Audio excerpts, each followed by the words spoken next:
All right, this is Dan Smeltz, and I'm with D-Rock and East Coast Trev. And this is the East Coast Bow Hunting Podcast, and sponsored by Elite Archery. Elite Archery. Get yourself the cure. Elite Coast. Beast Coast. Elite Coast, Beast Coast. That was pretty good, man. That was good. Welcome to Slaya Studio. Thank you. You know? Thanks for having me, man. Yeah, this is Slaya Club. Oh, Slaya Club. You're right. We're in the dirty. What do you think about the dirty? It was kind of dark when I got here, so I don't really know. It's almost better that way. Hey, don't be afraid to make love to that mic. You will. know, get nice. If the whiskers are tickling, you're doing in, good. You're in for the pickling. All right. Oh, man, this is going to be a good one, man. I was excited for this one. Trev's like, yo, let's get Dan Smeltz in studio. I'm like, yep, we're going to do it. Go ahead, hit it. Let's test it. Shabine. Which one you got, Trev? Oh, I got that Yum Yum Cranberry. Yum Yum. Yeah. That crayons bang. Yep. And all their names, it's funny because... Go ahead. Might as well join the party Yeah, here. there you go. Pop it. Shabine. Nice. What do you think, man? It's good. Yeah? Simply beer. Simply beer. Is that your first Shabine ever? Yeah. Is this your first podcast ever? It is. My God, we're getting them drunk and taking advantage of them. Don't worry. Popping cherries. Popping cherries. It's going to be an expensive Uber ride home. You know what? This is going to be dope. Don't worry. Trev and I are gentle. Yeah. So, I mean, shit. We're sponsored by Shabine, Elite Archery. We have a bunch of promo codes. Trev, what's the first one that comes to mind for promo code? I'll go with Tree Thrasher. Imitate the Wild. East Coast 15. Oh, that's an oddball one. You know, it's the 115er. 15er for the chicken dinner. That's it. What do you like about Tree Thrasher, man? It just makes that full circle, man. Especially in the rattling game during that early rut, pre-rut. It makes that full circle. Definitely adds some noise to the woods. It is pretty dope, and the proceeds go to a really good cause because it solidifies and continues the support of a family that unfortunately we're almost up to a year since the loss. Yeah. Todd Prignitz was a very special individual, very animated and passionate. What I mean by that is you might catch a big buck kill on social media of this guy going ballistic, like crying. I'm full of emotion. I went back and watched a lot of his YouTube videos just to properly learn how to use the Tree Thrasher, and I'll tell you what, is that man will get you out of your seat, like pump you the fuck up. He is something else. Todd is definitely somebody that definitely is missed in the industry. Hell yeah, for sure. And he's missed but never forgotten. And his boy Jason Science put on a nice, from White Knuckle Production, put on a nice kind of, I don't know what you want to call it, maybe a gathering or auction to kind of raise money for the greater good. And we appreciate that. So shout out to White Knuckle Production, Jason Science, Todd Prignitz, we love you, and Tree Thrasher. So moving on to the next promo code, we have ECB10 at Gator Outdoors, outfitting the working class. One of our listeners, Stephen Carpenter, won the Gator Outdoor giveaway. Did you enter that one? I don't remember. I don't think so. Yeah, I know. I noticed. No, I'll try next time. I'll try harder next time. Don't worry, we're gonna put you on the There is spotlight. one running right now, which is the Morph Pro. Right. Send in what fair chase means to you. Yeah, what fair chase means to you. So you could DM us, PM us. That we're gonna release this episode tonight, actually. Oh, really? Yeah. No shit. We're gonna do it quick.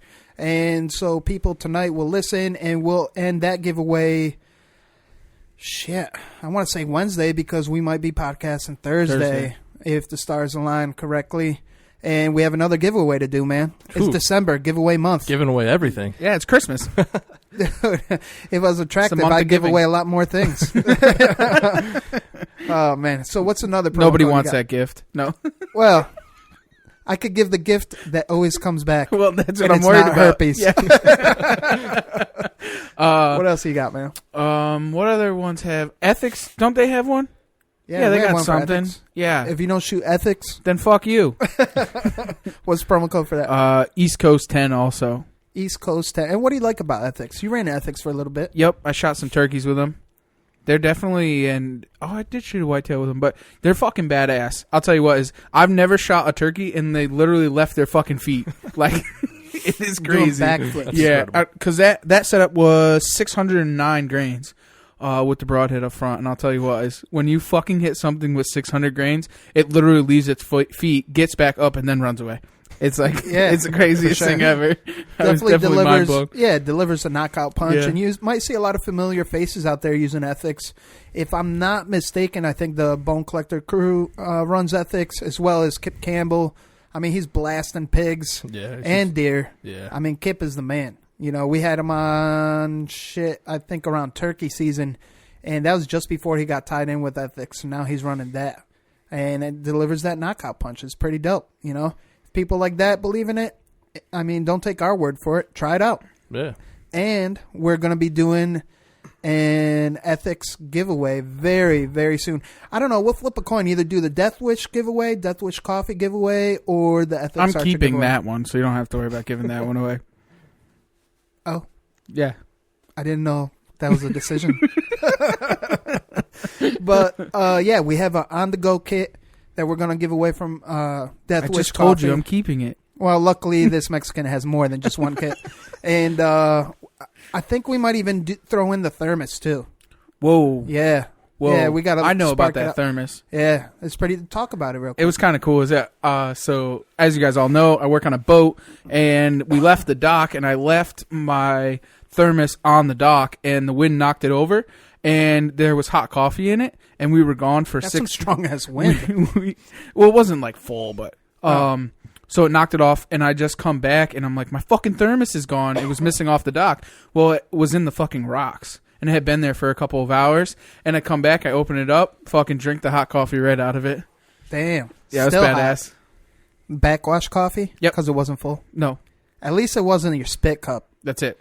I'm glad you kicked that bad habit, yo. I'm sorry. I'm Same. sorry. That shit is nasty. I just did that too. Oh, Just really? kicked it, yeah. Really? Yeah. Congratulations, Thanks, man. You thanks. probably kicked the nastiest habit out there. I It's think terrible. it's worse than smoking. Oh, yeah. Because we had me, Porn Star, and fucking Boneyard. Boneyard all were in studio all the time dipping. So there was just dip bottles fucking everywhere. It was fucking dangerous. gross. It was dangerous. It is dangerous. Because late night when you're drunk and you go to grab a fucking shebeen, it would be dip inside of it. You never knew, so it was not fun. It made for interesting nights. It made for interesting nights. And just so you know, trade show season's right around the corner. We will be at the Iowa. We will be at Mohegan Sun. We will be at the Harrisburg. Always thinking about the slaving. We slave during the day because we are the blue-collar folks, the AKA working class. So what's another promo code you think? I think that guy Mark's got one, don't he? Oh, yeah, ECB at Nor'easter Game Calls. You know the slogan there, Dan? Get them in close. Oh, Yeah. You're doing good tonight, man. You're doing real good. What do you like most about Nor'easter Game Calls that you've seen? Because I don't know if you have a call yet or not. I don't have a call. I definitely got to get on that terrain. Hell yeah. They look like they work, though, and they look very clean. Yeah, it's They look dope. very clean. Which one stood out the most to you, you think? I don't even know, to be honest. See, he's fucking lying to Yeah. us. I Yeah. knew it. Yeah, I he didn't know it. ever even look at him. I checked them out when you guys had like a special release Yep.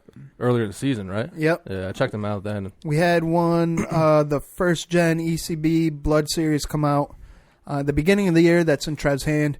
And then we, with evolution of the podcast, Nor'easter Game Calls evolved with us and came out with the ECB Evo series. And he's even taken one step further with collaboration with the podcast. We came up with the ECB Exotic series, which will be a little more, but only because it's labor intensive and the material used is one of a kind. I mean, he's got wasp nests, honeycombs, beer hops. Shout out to Ryan Davis out of Ohio. He just got one. From Caterpillar. Yep, Caterpillar From out. Tattooed in the Wild. West Coast.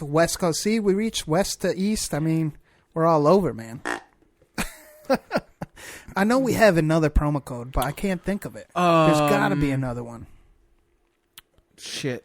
There's got to be I don't one know. more. Come on. You know it.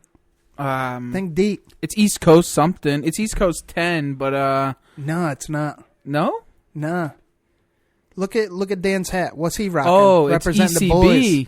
The promo code for ECB. WCB. Right. So if you don't check out WCB, go onto their website. If you spend anything over $50, I believe they have an on-site promo code for free shipping. But if not, you want to get yourself some swag, use promo code ECB and get you some. We are one big family, but we are two different brands, and they represent the Midwest while we rock the Beast Coast. So this is the East Coast Boning Podcast, like Dan said earlier, and we are joined by his presence in the Dirty and Slay It Club. And he did say it's a little dark. What was your first impression walking into this Mexican-ass house? Oh, man. Got a good Christmas tree. I like that. You like that? Yeah. My kids and my wife helped me with that. It's that time of year. You know? Oh, yeah. Yeah, I just got done with helping my girlfriend out, put hers up. Word. Yeah. Word. And you just got done slaying some. So, you know what? Let's kick it to the intro so we can start on the deer stories. Why East Coast Bow Hunting Podcast? Because neither one of us wear pink camo. East Coast Bow Hunting Podcast. 4, 3, 2, 1. Look, man, I'm from Wisconsin. I listen to the East Coast Bow Hunters because you don't get anything more real than these guys. Because East Coast Bow Hunting sets the standards for keeping its listeners informed on everything that matters in the hunting industry. Nice having somebody, local and represent the East Coast boys. The East Coast is going to saddle up. Number one source for slaying whitetails on the East Coast. Well, you might see Jesus if you actually do something, it'll get you into heaven. Why East Coast? Why not? I'm East Coast, baby. That's how we roll. Chew on that. Come on the show, a stranger, and you feel like one of the boys when you leave. Because I get my hunting camp anytime I want. There's some absolute monsters roaming the East Coast, and I think it needs a little attention, so why not bring it to the East Coast Bow Hunters Podcast? Man, because East Coast is a tight-knit crew, and y'all like me. Raw, real, no bullshit. Because you guys are hometown boys. I love you guys. East Coast Bow Hunting Podcast. This is Kurt Geyer with Working Class Bow Hunter, and East Coast Bow Hunting Podcast is the only hunting podcast I'll tune into.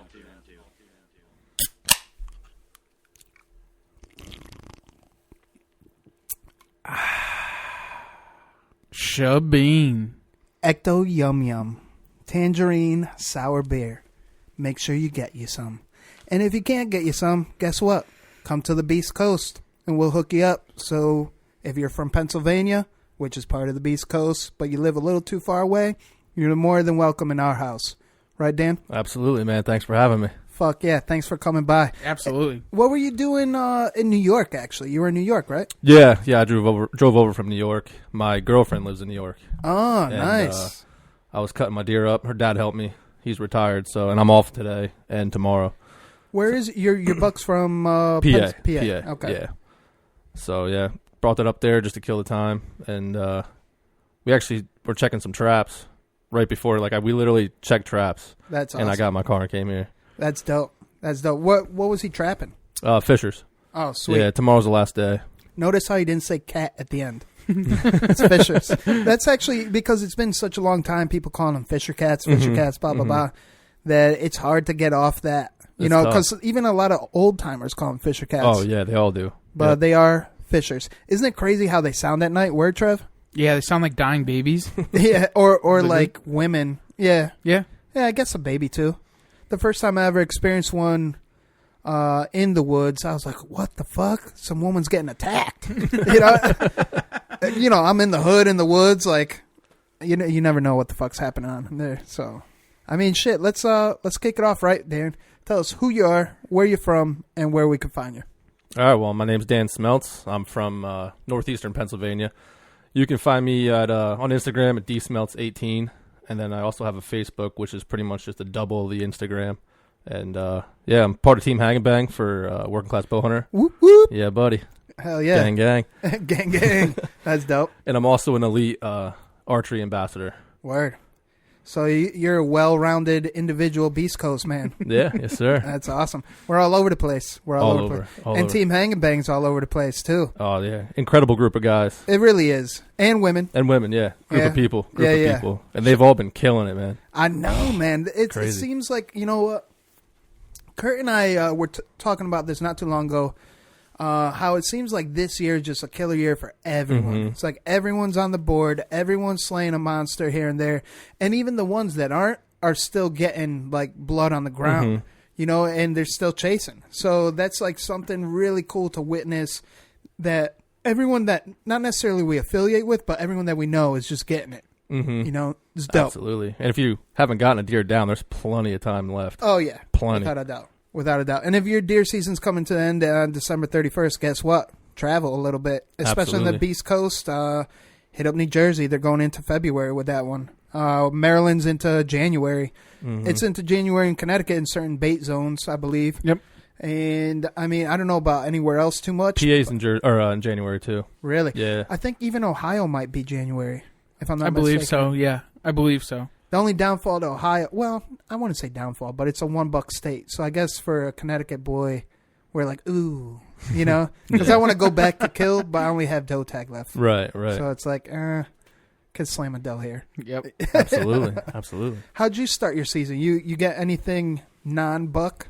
No. Well, I started off actually in Kentucky. No went out there for a week with a girlfriend actually, and we struggled, man. To be honest, we were battling 100-degree days. She hunts too? Oh, absolutely. Yeah, she's a slayer. She's crazy. She'll hunt. She'll hunt anything, fish anything, trap. Does it all. Why do you say she's crazy? Like I saw a little underlying emotion. No. She's crazy, yo. No, she's into it. She's the real deal. Word. Yeah. What's her name? Kathy. Kathy. Delgadio, yeah. And she's on Instagram and... Yeah. You can follow her up, too. She posts a hell of a lot more than I do. Really? Yeah, so... maybe we should send that special or something to her. There you go. Dan. There you go. It's closer. It'll be better. Maybe she should have been on the podcast, not Dan. Oh, she is New York, too. Yeah. A little closer to home. No. So, Kentucky, I'm sorry. It's going to go like this all episode. All good, man. So, yeah, we're like we said, I was battling 100-degree days in Kentucky. And actually, I was setting stands every morning. And we set a double set and got into the stands and literally just wrung my shirt out with sweat. Oof. And I was like, man, this is tough. So, you know, scent control's out the window at that point. You know what? Why don't you dip into that little side note? And we'll circle back to that because right now is actually very important for late season. What are you approaching for late season tactics right now? Well, right now, in PA, I only have a couple doe tags left. But, I'm just going to implement the hang and bang tactics, man. Just get out there, cover ground. Well, we have snow out here, so if you got snow, I would just put the boots on the ground and just walk. Word. Until you get into maybe an acorn flat or something.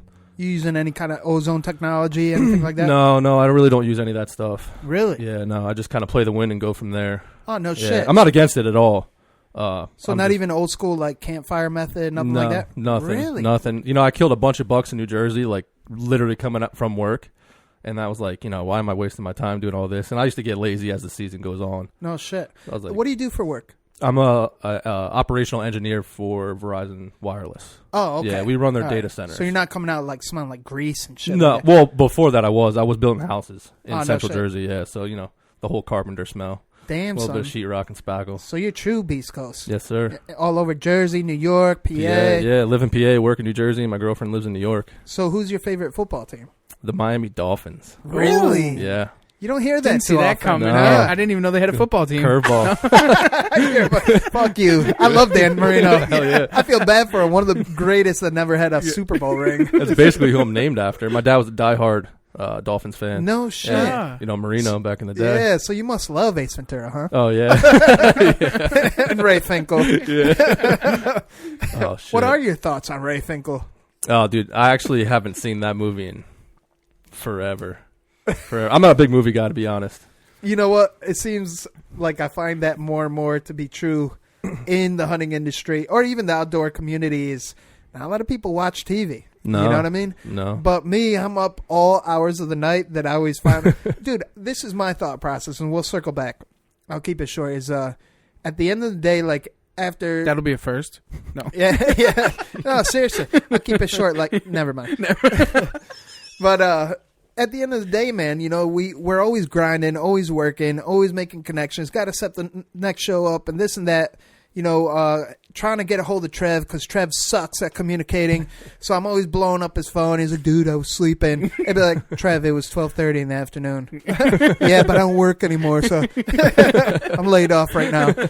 But what I'm getting at is at the end of the day, man, when I finally have time for just me and myself, it's like everyone's sleeping. The only one that's up is either Mark Buzzle from Nor'easter Game Calls or Garrett Benner, the Modern Assassin. So guess what? I'm communicating with them. If I'm not talking to them, I'm watching like my shit, which is either a movie or that new show that I put you on tonight, Rhythm and Flow on Netflix. That's just dope as fuck. It is, definitely. Not to be like way off subject, but yeah.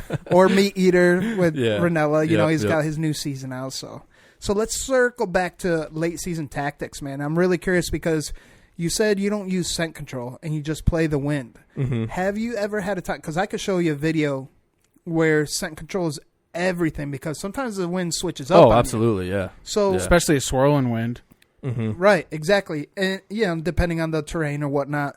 And so, for example, if that's the case, I can only imagine your entry, like access, when you're getting into your trees. Important. Yeah. Right, you must take your time. Yeah, I would imagine. Absolutely. So you're not stinking up the joint. Can you kind of play through that? Yeah, I always like to try and leave one scent trail with my foot and with my wind, for sure. I mean, obviously, sometimes you can't do that. If you have creeks and stuff, use that to your advantage.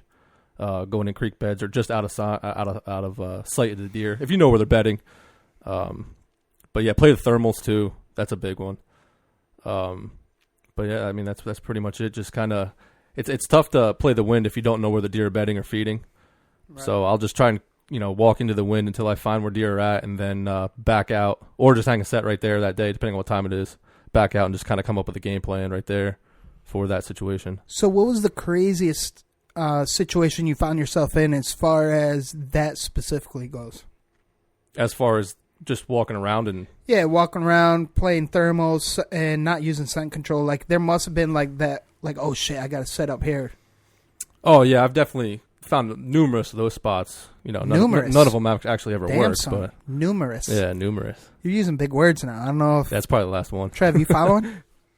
Yes. Because he uses words like corker, which I had no idea what the fuck that meant. I totally And I even said it because I didn't want to be condescending on social media. I'm like, dude, excuse my Mexican ass, but what the fuck is a corker? I never... Do you know what a corker is? Yeah, it's for your fish in the booth. No. Oh, see what I mean? Like, he did...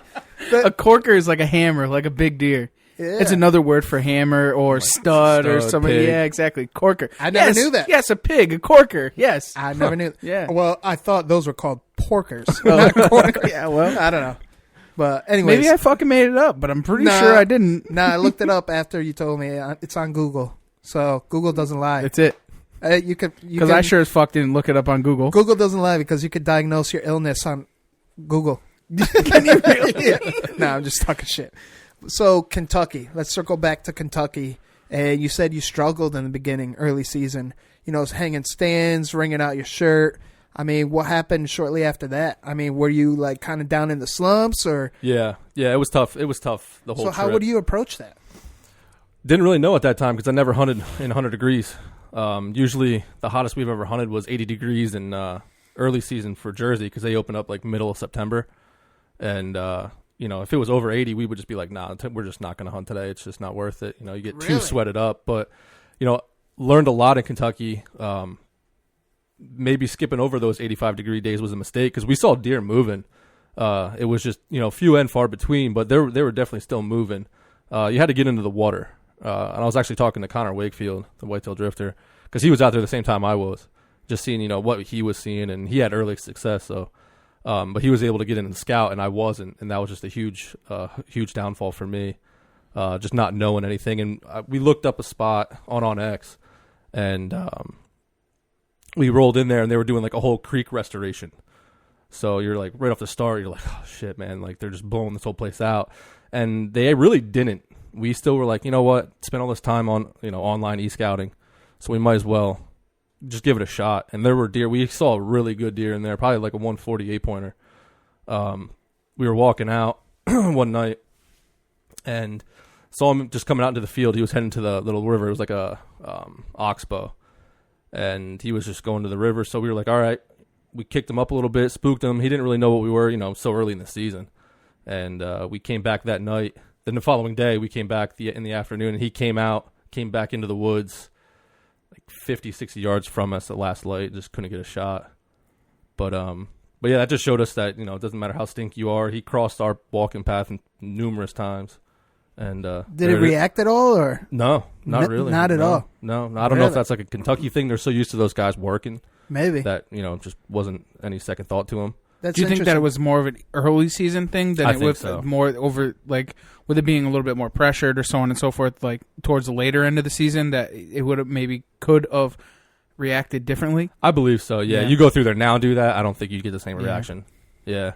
That's interesting because you would figure, depending on the land, too, you don't know what they're encountering, the deer, that is, what they're encountering on a regular basis, whether it be people working or noises or even certain things like certain scents. So the Orange Army, early season, no, late season, just in general. Yeah, just in general.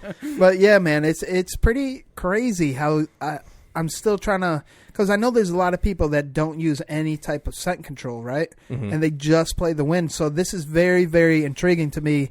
The fact that you go to 100-degree weather and not use any type of scent control, but at the same time, in my head, I'm like, does that make sense? And I would say, yeah, because 100 degrees is 100 degrees. No matter how much scent control you try. You're not. Yeah, you're going to sweat your fucking I'd be in ass the off. tree like this, scratching, like freaking out that like I'm not completely scent proof and there's not a scent crusher bag near me, or I'd be freaking out. Dude, I don't know if you ever heard one of our very first episodes. So this is the first time I'm hunting with East Coast Trev and Ryan the Porn Star. And so we're getting ready. We're fixing to go into the woods, and we enter the access as a trio because we're going to split up at a certain point. This is opening day. Was it opening day? Yeah, it was. Yeah, like a couple seasons ago too. Yeah. And I have my pullover like fishnet kind of ghillie suit style type shit, and it's a 2-piece. So I'm rocking shorts and a wife beater underneath, and then pull that over. These dudes come out in their boxers and a wife beater, just flat out. I'm like, I'm like 2 hillbillies walking in. I'm Mexican. I'm like, okay, I got my shank. I'm ready to go. So it was just kind of like awkward to see because I've never hunted with anyone that approaches it that way. So I guess my question to you is like, you say you're wringing out your shirt. So how would you approach that? Did you have different layers in that situation? We started to bring a couple of shirts to change into. We started just to the point I just wear a t-shirt in, just a plain t-shirt and shorts pretty much. Would you ever give ozone a try? Oh, absolutely. I've used it. Yeah, I've used it in the past. Okay. Like my buddies all run the scent crusher stuff. No shit. And I like it. It's just towards the end of the year, I'll get frustrated with stuff and just start skipping things out of my process, You know what? I think you and Trev will get along just fine. Because in the beginning, Trev hated the smell of ozone. Now he's got it in his truck, a closet. The only thing you don't have is a bag out there. No, I bought a bag. You bought it? See, He's got ozone thongs. shit. It's just all I run over 2 Scent Crusher Go, and a Scent Crusher Go Max in my car at all times. I do have a Scent Crusher Go. The Ozone Go. Yep. Yeah, I think that nice. helps. Absolutely. Yeah, for sure. I literally quit smoking cigarettes just because of deer hunting. Really? Yeah, just so I didn't smell like fucking cigarettes because it drove me nuts. Absolutely drove me nuts. It's probably a blessing in disguise. Yeah, I guess really? so. Yeah. I always used to bag you for smoking cigarettes too. But the thing is, like, now that if I smoke with my dad or my brother, I'm like, Jesus Christ, guys, you fucking stink. This is how did we even shoot deer? Like, how did this even happen? It's crazy. It's crazy. That's a whole other topic, right? Absolutely. So after Kentucky, where'd you hit up? After Kentucky was then New Jersey. No shit. New Jersey's hot. Yeah. New Jersey's got a lot of opportunity. Yeah. Dude, I'm just saying, I don't want to blow it up too much, but it's another sleeper state. It is. I really believe Jersey is a definite sleeper state. It's just insane because you could get all varieties, and there's even more deer per square mile than there is in Connecticut. So, like you said, which opportunity. Is incredible. Yeah. Oh, opportunities through the roof there. I think, there's so many deer, you have to kill, 2 does to get a buck tag or something like that? All the or zones, there's a lot doe. of different regulations, so I can only really speak for the one that I hunt in. Where I'm at, the beginning of September, it's called Earn a Buck program. Yep. And typically that runs out like in October, but in that month of September, If you shoot a doe, you got to shoot a doe before you can shoot your buck, which is a good thing because there's does everywhere. I mean, when I'm coming home from work, and I work second shift, so I'm coming home right around 12 o'clock, midnight. And there's no joke, 100, 150 deer every night on this one back road. Jesus, it's crazy. Yeah, 150. Oh, and I'll see some slammers, dude, like in the rut, and it's crazy. So where are the coordinates? 0 point. Yeah. And it's funny because you can tell when the rut's really getting hot because you'll see 15 deer dead alongside that road, and yeah, man, they're pushing, That's pushing, dope. yeah. Oh yeah. But so yeah, tell us more about New Jersey. So yeah, Jersey. My regulation set, unlimited does. You can shoot as many as you want from like September, let's just say the second week of September to damn near, I think the end of February. That's dope. It's crazy. It is it's end crazy. of February. You're allowed to bait there. I don't bait. But so if you're new into hunting, that's definitely a good place to start. See, that's interesting you say that because there's a lot of people that do bait, obviously. And I'm not against it, if that's your forte, what have you. Mm-hmm. I've hunted over bait. Trev and I still hunt over bait in certain zones, depending if we have the time to go fill those tags as well, because those are special tags for us and special permits. But speaking of which, it's bait. What I've found, I don't know about Trev, I can't speak for Trev, but what I found personally, there's actually a technique to that as well. Like, oh, absolutely. Anyone could go dump corn, and I don't want to stick too much on this, but for example, baiting zones or places that are known for high bait areas, and this is something we learned off of Boneyard too, and I actually learned off of Keith Chirac as well, from Tattooed in the Wild. You got to do it a certain way because there's so many places baiting or so many people baiting that you got to make your bait site one of a kind. Right. And you can't overload it because then the deer are going to know that it's always going to be there, and they might go there when they're nocturnal. Right. Right. So I don't want to portray that because you said if you're a beginner, baiting might be for you. And you know what? I believe that to be true because what I like bait for specifically is inventory. I think, Trev, you and I talked about this for a little bit. Yeah. It's perfect, especially in the off season because in Connecticut, especially after season, and you're like, did this deer make it? Did Right. this deer make Right. it? Of course, he's fucking hungry. He's running into the food, and you can make sure he's still alive. Exactly. Because that's the most important thing. So I think the way I feel safe speaking for you in this situation, bait is awesome for inventory. Absolutely. Period. Yeah, we use bait and mineral sites for inventory. PA, you got to have all like remnants of everything gone. I believe it's 30 days. But I think ours is 2 weeks. 2 weeks. Yeah. Okay. Okay. Well, you have to stop baiting 2 weeks before season. Right. so. Right. Yeah, I mean, if it's gone, it's gone. They don't go and check, but Yeah. Right. that's why I just bring a truckload. See, 2 everything weeks here before. in Connecticut is on an honor system. No, it's not really. It really isn't. So don't get it fucked up. Now people are going to come to Connecticut and get pinched by their local CO. Or not CO, NCON. Yeah. Sorry, thinking different days in the past. Well, that's what I'm saying. They come here, they get pinched. It goes into the general fund of the hunting and all for conservation, officer. I mean, officer. Like the Shabine made me do it. Like that new. Did you see the new meme? And it was it's medicinal, sir. That is a spotlight. I'm just checking their eyesight. Can you guys shine here? No. Why, you can't? Well, you can in PA, yeah. Really? Yeah, not To scout, during, right? To scout, yeah. Not during rifle season. I'm about to say, what the fuck? Bing, boom. Well, it depends who you are, Yeah, I guess. We definitely have those kind of guys out there, too. Are they Amish? Ooh. I don't want to point, I don't want to point fingers. I don't want to point fingers. You know what? It's cool because the Amish community is a very, very intriguing set of folks because they have really cool values, right? Yeah. And their roots go really, really, really deep, and it does revolve around hunting.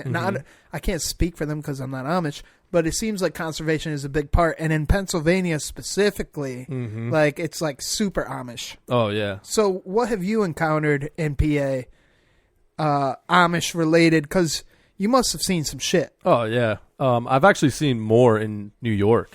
There's a lot more Amish in New York than where I'm at in PA. Really? Yeah, everybody in PA is pretty much Pennsylvania Dutch, including myself. So, yeah, and everybody sticks to the the laws and everything. They play the game. But, yeah, up in New York, they'll just the Amish people, man, they just whack them and stack them. Really? Oh, it's incredible. They're nuts. Isn't Ohio like that? They just pull up, they drive. Like you hear all these stories. They they'll show up in a bus and they'll just drive, and then they'll fill a dump truck full of deer and then just leave. Oh yeah, like they're bad. But it depends on the community because, like up in here, Bow and Bridle, they talk about how good they are, how they're all about conservation, and they'll pass deer and they grow deer and in they upstate New York. Yeah, right? they're huge into it. But then you hear in other areas, like in different Amish communities, that these guys are just like the biggest fucking poachers in the world. It's crazy. Yeah, you know, I think that goes anywhere, really, though. Oh, of course, absolutely. I think, but we just like to point the blame at somebody. No, well, I mean, I don't because I'm usually getting blamed for something. But you know, being Amish, right? I really look up to them because of their values and where they come from. But the only reason I bring that up is because recently, like you said, New York, surrounded by Amish. Ohio, I was surrounded by Amish. So it seems like hunting is just a huge part, and I think where it gets misconstrued, I don't even know how we start talking about this, but where it gets fucked up is the fact that, you know, they're used to hunting to live. Right, so right. Now, in this day and age, there's so many rules that maybe some of them aren't as, not that it's an excuse, maybe some of them are not as educated as they should be in the sense of rules and regulations for hunting. Right. Again, no excuse because everyone should know that shit. You know what I mean? But they do make the best whoopie pies, so I think I'll forgive them. Yeah. And cream sticks, right? Yeah. They're forgiven. Yeah. All right. So forgive and forget. Were you successful in New Jersey? No, not this year. I wasn't. I didn't get a lot of time in New Jersey this year. Damn, so double whammy. And then especially New Jersey where they're everywhere. They're everywhere, yeah. You had a tough start to the season anyways, getting cameras stolen, stands stolen. I mean, it was definitely not an easy... No, I had a couple of cameras stolen. Take us through that, man, because I think everyone experiences that, and that's got to be heartbreaking, especially like starting off slow. Right, especially public land. So this was a big heartbreaker because I put these cameras out to kind of implement a new strategy I wanted to do in a piece of public. And I put them out, I think, right around October. And I didn't pull them. I went to go pull them right before turkey season, which would have been, April. And I got, so that, they were soaking for 6-7 months. And I got there and they were just, destroyed off the tree. They were destroyed? Oh, yeah. Well, they were locked. And they had to snap them to get them off. I wonder if those were antis. If they destroyed them. It was pretty deep in. And I actually ended up finding a ladder stand not far from it. So I think and PA, there's a lot of, I shouldn't say PA, but there's a lot of like hunting clubs and hunting groups, and you kind of get into their area. They think they own the area. So like a newcomer comes in and I have PA plates and everything, but they just don't know who I am. And they just, I don't know if they stole them. They just smashed them off, what the deal was. Now, were those cameras low? One was, one wasn't. Really? Yeah. So someone went out of their way to go up a tree and... Yeah. Jesus Christ. Absolutely. And I'm leaning towards it was probably during rifle season. I like to pull all my cameras out during rifle season because of that. Not saying I'm a rifle hunter too, but it just seems that during rifle season a lot of stuff gets messed with, stolen. Have you ever thought about setting up a camera to watch your camera? On the camera? Yeah. I've thought of that multiple times, and it just comes down to being straight lazy. You know what? Because I think, shout out Walmart. We still want you as a sponsor. That's where I find those $25 jobbies. Pascos, yeah. Keep those. Those are the expendables. You put those on your good cameras. This way you have, because once they see the good camera, you know what I mean? Mm-hmm. They're not going to think to look for another camera watching that camera. Right. You know what I mean? Right. Because I personally, hold on, Trev. We're almost there. I know you want to get it out. No, I really don't even know. I just hear the noises coming out. This equipment's good, man. I hear it all. So 3 seasons ago, when I first started whitetail hunting, I thought about that because I live in the hood. Mm-hmm. And people in the hood, there's hunters, and they don't necessarily follow the rules. I mean, I'm hunting private land, and there's people on power sports, riding through dirt, and they're not supposed to be there. Right. Even hikers that aren't supposed to be there, you know what I mean? So seeing that on a regular basis, I decided to do just that. I started with hanging them high, but I never ever.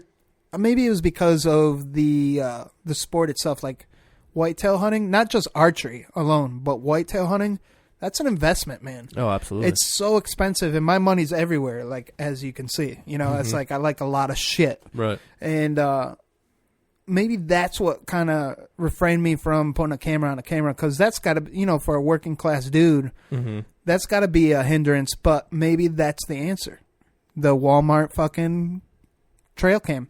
The Tasco. Is it Tasco? I think it's Tasco. Yeah, Tasco. Yep. Yeah. Dude, sorry, Meyer trail cameras. That's the one you should be running in the Beast Coast. But or even the Lone Wolf one. That's a fucking dope camera too. Yeah, it's a nice. Trev's got one. Yeah. Oh, that thing is disgusting. So funny story is I thought it got stolen the other day. So I went to go. He told me where it was. No.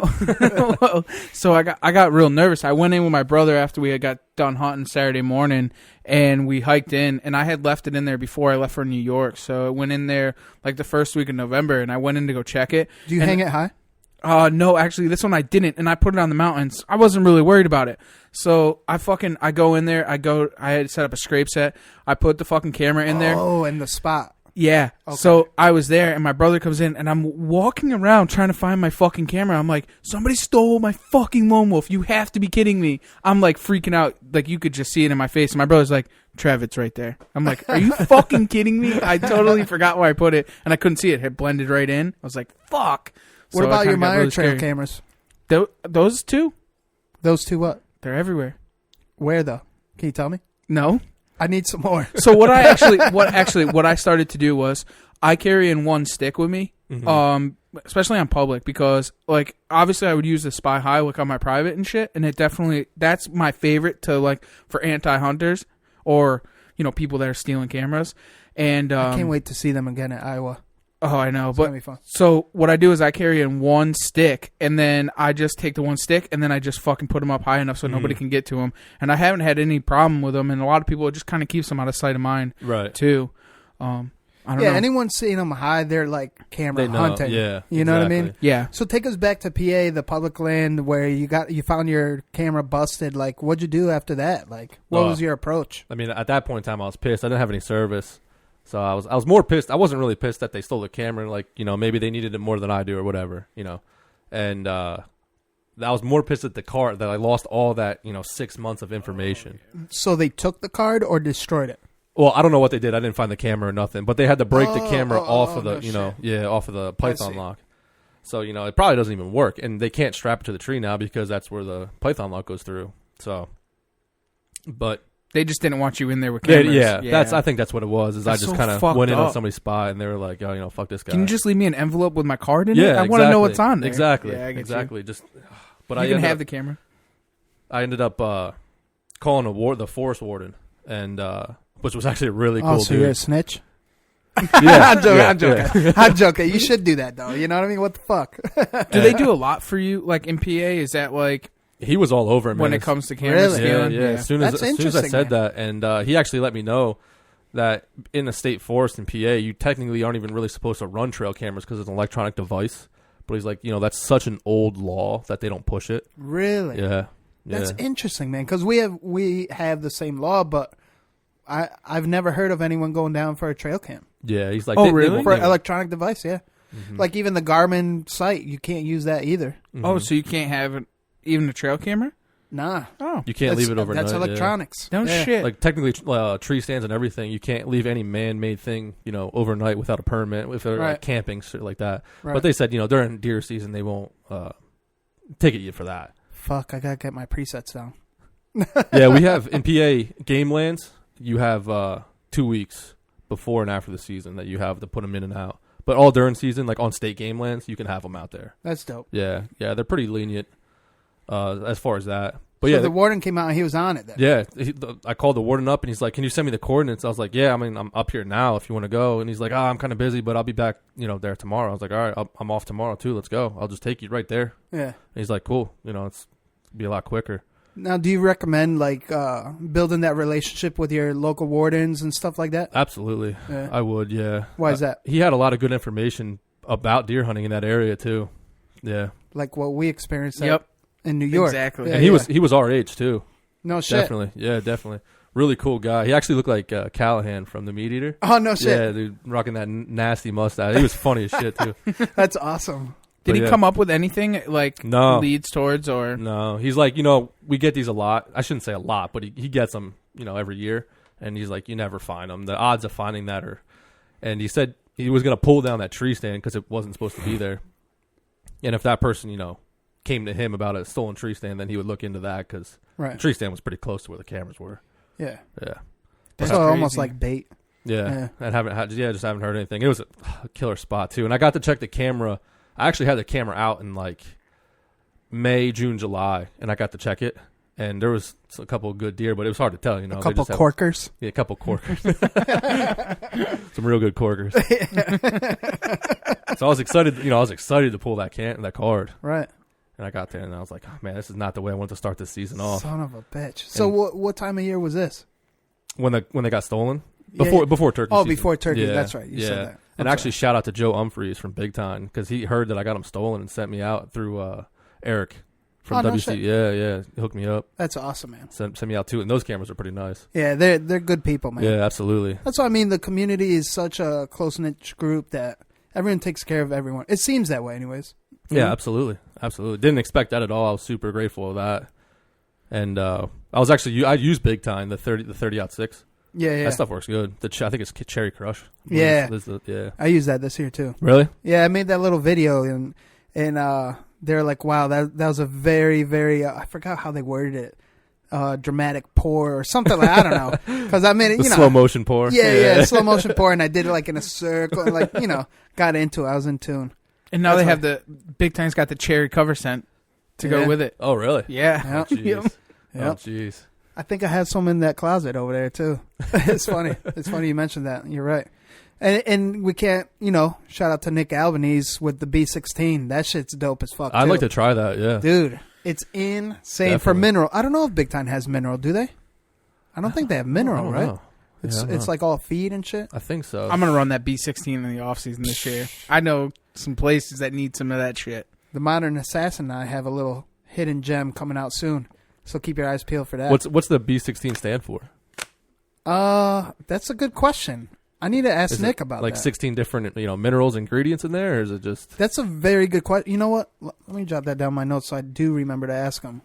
Ask Nick about B16. That's a good question, though. I'd like to answer that. I want to know now. That's awesome. So, I mean, after New Jersey, you're kind of down in the slumps and unsuccessful. So what's the next state, or what's your next adventure into the woods? So typically, PA is kind of the quote unquote big buck state for me. It's my home state. So I'm going to go after big deer during archery season. And in Jersey before PA opens, I'm just kind of meat hunting. And so it kind of threw me behind when I didn't get any meat down. So I was starting to get nervous during the PA season, and you go weeks and weeks, and then I ended up actually hurting my back pretty good. And couldn't get in a tree stand and anything like that that sucks. It sucked. It was tough. But tall people problems. Yeah. And so yeah, like I said, I was just behind the ball from the start. It seemed like it just couldn't really get caught up. And then went through all of archery season, and work just got absolutely crazy. I was working crazy hours. I work second shift. I think I said that earlier, but we get called in a lot for third shift stuff because that's when all the big projects go on when people are sleeping. You don't want to cut out yourself from cellular service, midday. Yeah, for sure. So dealing with all that stuff, and our season ends November 16th, I think it ended this year. So you're pretty much missing half of the rut. So we got through that, and I hunt. If I say we a lot, I hunt with a couple guys at home. You want to shout him out? Yeah, Eddie Kaiser, Antonio. Oh, that's my son's name. Yeah. Oh, really? Yeah. Cool. It's a good name. It's my middle name too. Really? Yeah, Antonio runs deep in the fam. No shit. I'm actually going to hunt ducks with him tomorrow. Oh, no shit. Yeah. We're going to try and shoot some. Word. But there's a couple other guys that you just keep in touch with, and guys I've met on public land too. I can't stress that enough. Is if you see somebody, just stop and talk to them. You never know. That's awesome. That's solid advice. Yeah. For instance, the one guy that I hunt where I hunt in public, just stopped. He saw me parked at a spot that he usually parks at. And we started chit chatting, and we were both after the same deer. And long story short, I found his sheds, and he was hunting them he thinks that I have his sheds from 7.5 years old. Shit. Yeah, holy which is like shit. Unheard of. Yeah. So, but yeah, now we're like good friends, dude. We text each other all the time, especially during hunting season. So like every day, like, yo, how you doing? Seen anything? I got these pictures. Have you had this deer over there? Between, myself, my one buddy, and then him, we probably got 50, 60 cameras on this, piece of public. So we got it covered pretty good. And there's still a lot of it that we don't cover. And, it's incredible too to see how far some of these deer travel. I'll get a camera at just, one spot, and he's like, no shit, dude. Like I got that deer 2 weeks later, 2 miles away. It's incredible. Like, and the rut, it gets just as bad. They're just searching and cruising. It's tough. Like how do you pin down a deer that's doing that? Right. In the rut. Yeah. For sure. So yeah, I guess going back to like middle of October, didn't get out as much as I wanted to. Got out a couple of times and didn't see much. And I ended up getting a cellular camera just to kind of help me scout while I wasn't able to be in the woods, and got a really good deer on camera. Which one are you using? Cell cam? Yeah. Spy Point. Spy Point. Yeah. A lot of people seem to run those. Yeah, I think it's because they're cheap. Yeah. Yeah. I mean, $150 for a cell cam that's not bad at all. It's solid for what it provides, especially like you said, cell cam. Oh, you can't beat that Intel, man. Yeah. Like that just changed the game for me. You just put hang over scrapes all throughout October, and then once they just heat up, you just get in there. Right. And it sucked because every time it heated up, I had to work, or the weather got shitty, so it covered it up. And what type of weather? Sorry to interrupt, but what type of weather keeps you out of the woods? Nothing really. Nothing. Okay. Last year I shot my buck in a complete downpour. Oh, no shit. Yeah. And I like, when the weather comes in, the people go out, especially public land. Yeah, so you pretty much have the whole place to yourself. I know, man. And that's something that we approached this year, Trev and I. Ryan, I don't know so much. He's been kind of low-key with what he's going on for this year. He's probably grinding hard. I don't know. He's Trev's best friend, so they probably like whisper in each other's ear at night. Late night. He says he's sleeping, but he's probably talking to Ryan. So, I mean, shit. So now you're into later in the year in October. I mean, you have no meat in the freezer. Yeah, so what are you thinking, man? Nothing. Like, what's going on in your head? I'm thinking I'm a terrible hunter. I don't know how I got on Team Hang and Bang. Kurt's going to call me up and be like, dude, you're done. This is it, man. This isn't Team Hang and Stank. It's Hang and Bang. Not looking good for PA. Yeah, right. But so I was kind of stuck in that weird point. Do I continue chasing these big deer and potentially go home with absolutely nothing, or start lowering the standards a little bit and just get some meat in the freezer? And that's typically what happens once we get around to rifle season. Is all bets are off, and I'm just trying to fill if I have nothing in the freezer. If I have something in the freezer, then I'm still gonna go after something big. Yeah. And that's pretty much leading into my kill this year, opening day of rifle. I actually took the bow out in the morning. There's a good pinch point. It's a morning spot only, and it's close. It's not illegally close to the houses, but it's pretty close to houses. And this is a private piece. Is it 500 feet rule too in PA? For bow, it's 50 yards, and for rifle, it's 150 yards. Oh wow. If you don't have that's 700 feet. Yeah. So for bow, 50 yards though, still, right? Yeah, 50 yards. Wow. 150 feet. Yeah. We don't have a rule for bow without permission. If you have permission, you can hunt from the swing set if you wanted to. Yeah. Same. But I mean, even without permission on like state land and public land, I think the only rule that we have is just not shooting over a travel portion of the road. Yeah, right. That's it. I think. But with the bow, there is no real regulation. No, not for us. Really? No, and then gun, it's the 500 foot. 500 foot. And you can shoot from the side of the road, as long as you're not facing into. Yeah, shooting over the portion travel of the road. Okay. So literally, we could like camp out right there. That's crazy. At edge side. See, PA, you're not legally allowed to start hunting until I believe it's 50 yards off the road, but you can hunt back to your truck. There probably is some kind of rule like that, though. Oh, no. There isn't? No. So I could stand roadside. Yep. Facing in. Guys do it all the time. I don't know if I want to encounter police like that. No, but it's not even that. But I think a lot of the times that it'd be interesting. I would like to have the 50 yard rule here, because I think that it puts a lot of a bad look into the public eye. I think a lot of the times. Well, right. Yeah. So.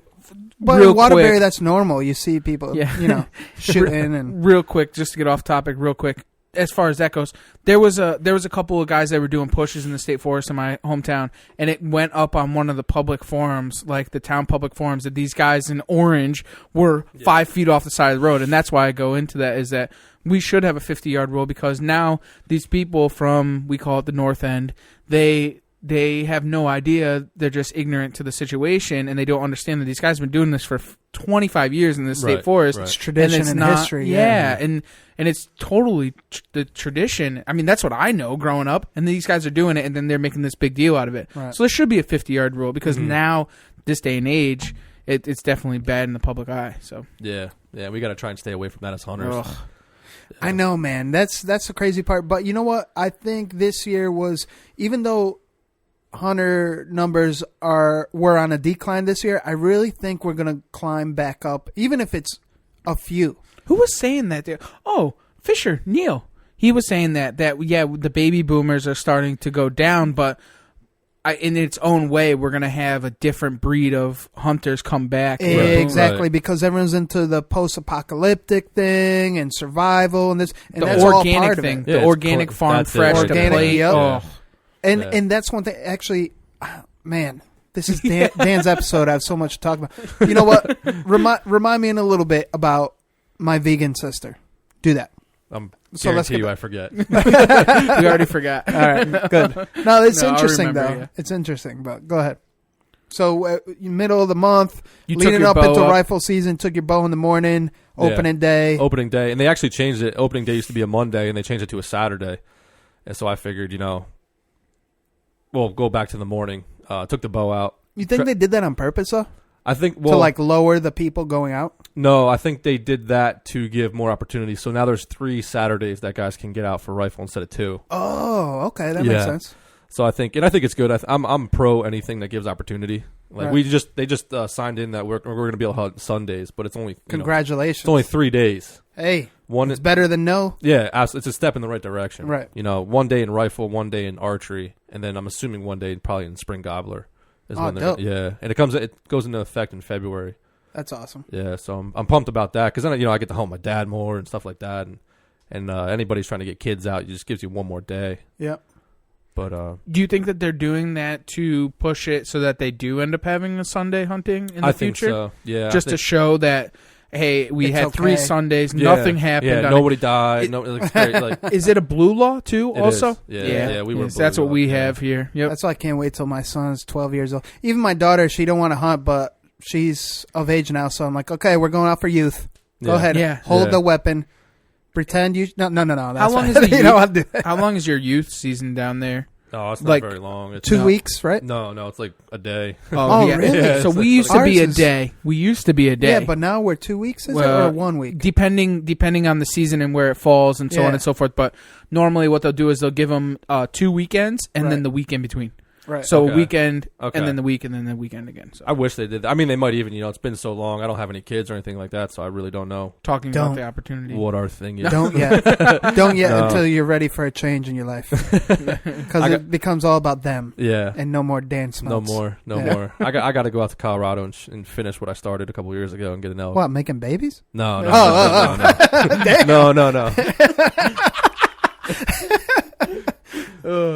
With your girlfriend, though. Oh, absolutely. Yeah. Okay. In Colorado. In Colorado. Yeah. Next to an elk. Yeah, absolutely. Yeah. After it's down. Side of the mountain. Yeah, there we go. Feet. Yeah. There you go. All right. Dude, I'd watch that movie. Just make it like PG-13. Is that part of the Mile High Club at that point? I guess so, right? We're going to count it. I'll count it. Sorry. We keep cutting off Dan. Poor Dan. I know. We're going to have to take him back for part 2 just so we can talk about what we wanted to talk about. Talk about him? Hey, it's all good, man. Word. So let's take a little break, man. Again, let's go around the table. What are you sipping on, Trev? I still have the same cranberry yum yum. You're fucking babying that shit. What about you? I got the Simply beer. Nice. Yeah, I'm on my Ecto that I cracked just a minute ago, so I guess I'm babying too. But this is my second one, so yeah, I'm still on number 1. Yeah, we got to be responsible somewhat. That's it. I mean, I'm at home, so I could let loose. Yeah, I know. Just let it rip. Yeah, I don't know. I still got to cook later. Maybe that's why. We have a fucking monsoon of rain outside, and the crazy. fog. It's just like the fog. Yep. You say fog? Fog. Are you from Boston? No. The fog. The fog. The fog from Boston? No. I think my lips just got on the way of my mouth. How do they say? I say fog. How do they? Fog. Fog. Yeah. Fog. See, he's Dutch. That's why. Oh, yeah, buddy. It's okay. Yeah, you say fog. Unless you're from Boston, you say fog. You got to take out the dog in the fog. and then hop on the log. I think that's one of the benefits of like hunting with people from different states is like I always fuck with them and be like, oh, how do you say this? How do you say that? Like I can't, none come to mind, but I was duck hunting with a guy from that's a very good example. I was talking to a guy from South Carolina. We were hunting with him, and one of the things is we were talking about. I have friends from Texas, and I was like, so what do you call a shower? And they're like, a rain locker. I'm like, really, you motherfuckers? Yeah. What do they call a microwave? A zapper box. And then the accents I don't understand that. come with it. But anyways, all right, go on. That's Sorry. why they carry guns everywhere, I guess. I don't know. Yeah. They're like Yosemite Sam. They're inbred. Oh, no, wait. That's no, wrong one. Sorry. So, I mean, how do you like podcasting, Dan? Dude, it's cool shit, man. Were we gentle? Yeah, absolutely. So you didn't really feel it, right? No, it just feels good? Oh, yeah. It's just, all right, just good. So let's get back to it, man. So leading into your rifle season, we're finally getting there. Sorry. Opening day, you took the bow, and it started on a Monday, you said. Saturday. First time ever. First time. See, so it's normally on a Monday. Oh, right. So I'm anticipating a bunch of people being out. And, I take the bow out because, I want to see the deal with the bow. I love bow hunting. And didn't see, I saw 5 does, and it's buck only, right? So you can't shoot them. So me and Pops, we went out for breakfast and came back, and I knew that there's going to be out, guys were going to be out pushing, and it's a small piece. It's 60 acres, which is small where I'm from, that part of PA. And there's a lot of guys out, man. I guarantee you, it gets hunted harder than public land. Really? Yeah, because you got 2-3 guys on each parcel. Oh no shit! Yeah. So 3 guys hunt that 60-acre parcel? Well, no, it was just us 2. But the 40-acre parcel next to us has 2 guys, and the one south of us has 3 guys. And you do a square mile, and you come up with all these guys, and you go to public land, and there's maybe 6 cars and 20 miles of public land, and you're like, oh wow. Shit, yeah. So I knew deer were going to be moving, so I was like, you know what, I'm going to put the bow down, and I'll just bring the gun out and dust it off a little bit. Took out the longbow. Yeah, the loud bow. The loud bow. Yeah. So and I actually got to a spot down the bottom part of the property, which has usually been pretty good for me. And I saw a guy, so I was like, fuck, I got to go over there and kick this guy off. And he actually wasn't, I think he was on the property, but by the time I got over there, he was just walking the line. And what they do is they, I don't want to give away any secrets, but they walk the property lines. And then, if one guy comes from this side, they just jump to the other side. And they're like, oh, we're hunting over here. And then you leave, and then they just keep walking the property line. And if the other guy comes, they just jump to the other side. And that's that shady shit. Yeah. Was he Amish? No. I'm joking. I'm sorry. I had to. The poor Amish. He was Dutch, okay? He was Pennsylvania He Dutch. probably was, yeah. And so I was like, fuck, man, went back and kind of went back closer to where my buddy's house actually is on the property. And I was like, you know what? I'm just going to sit here till dark. Hopefully Dad sees something, he's over there in a good spot.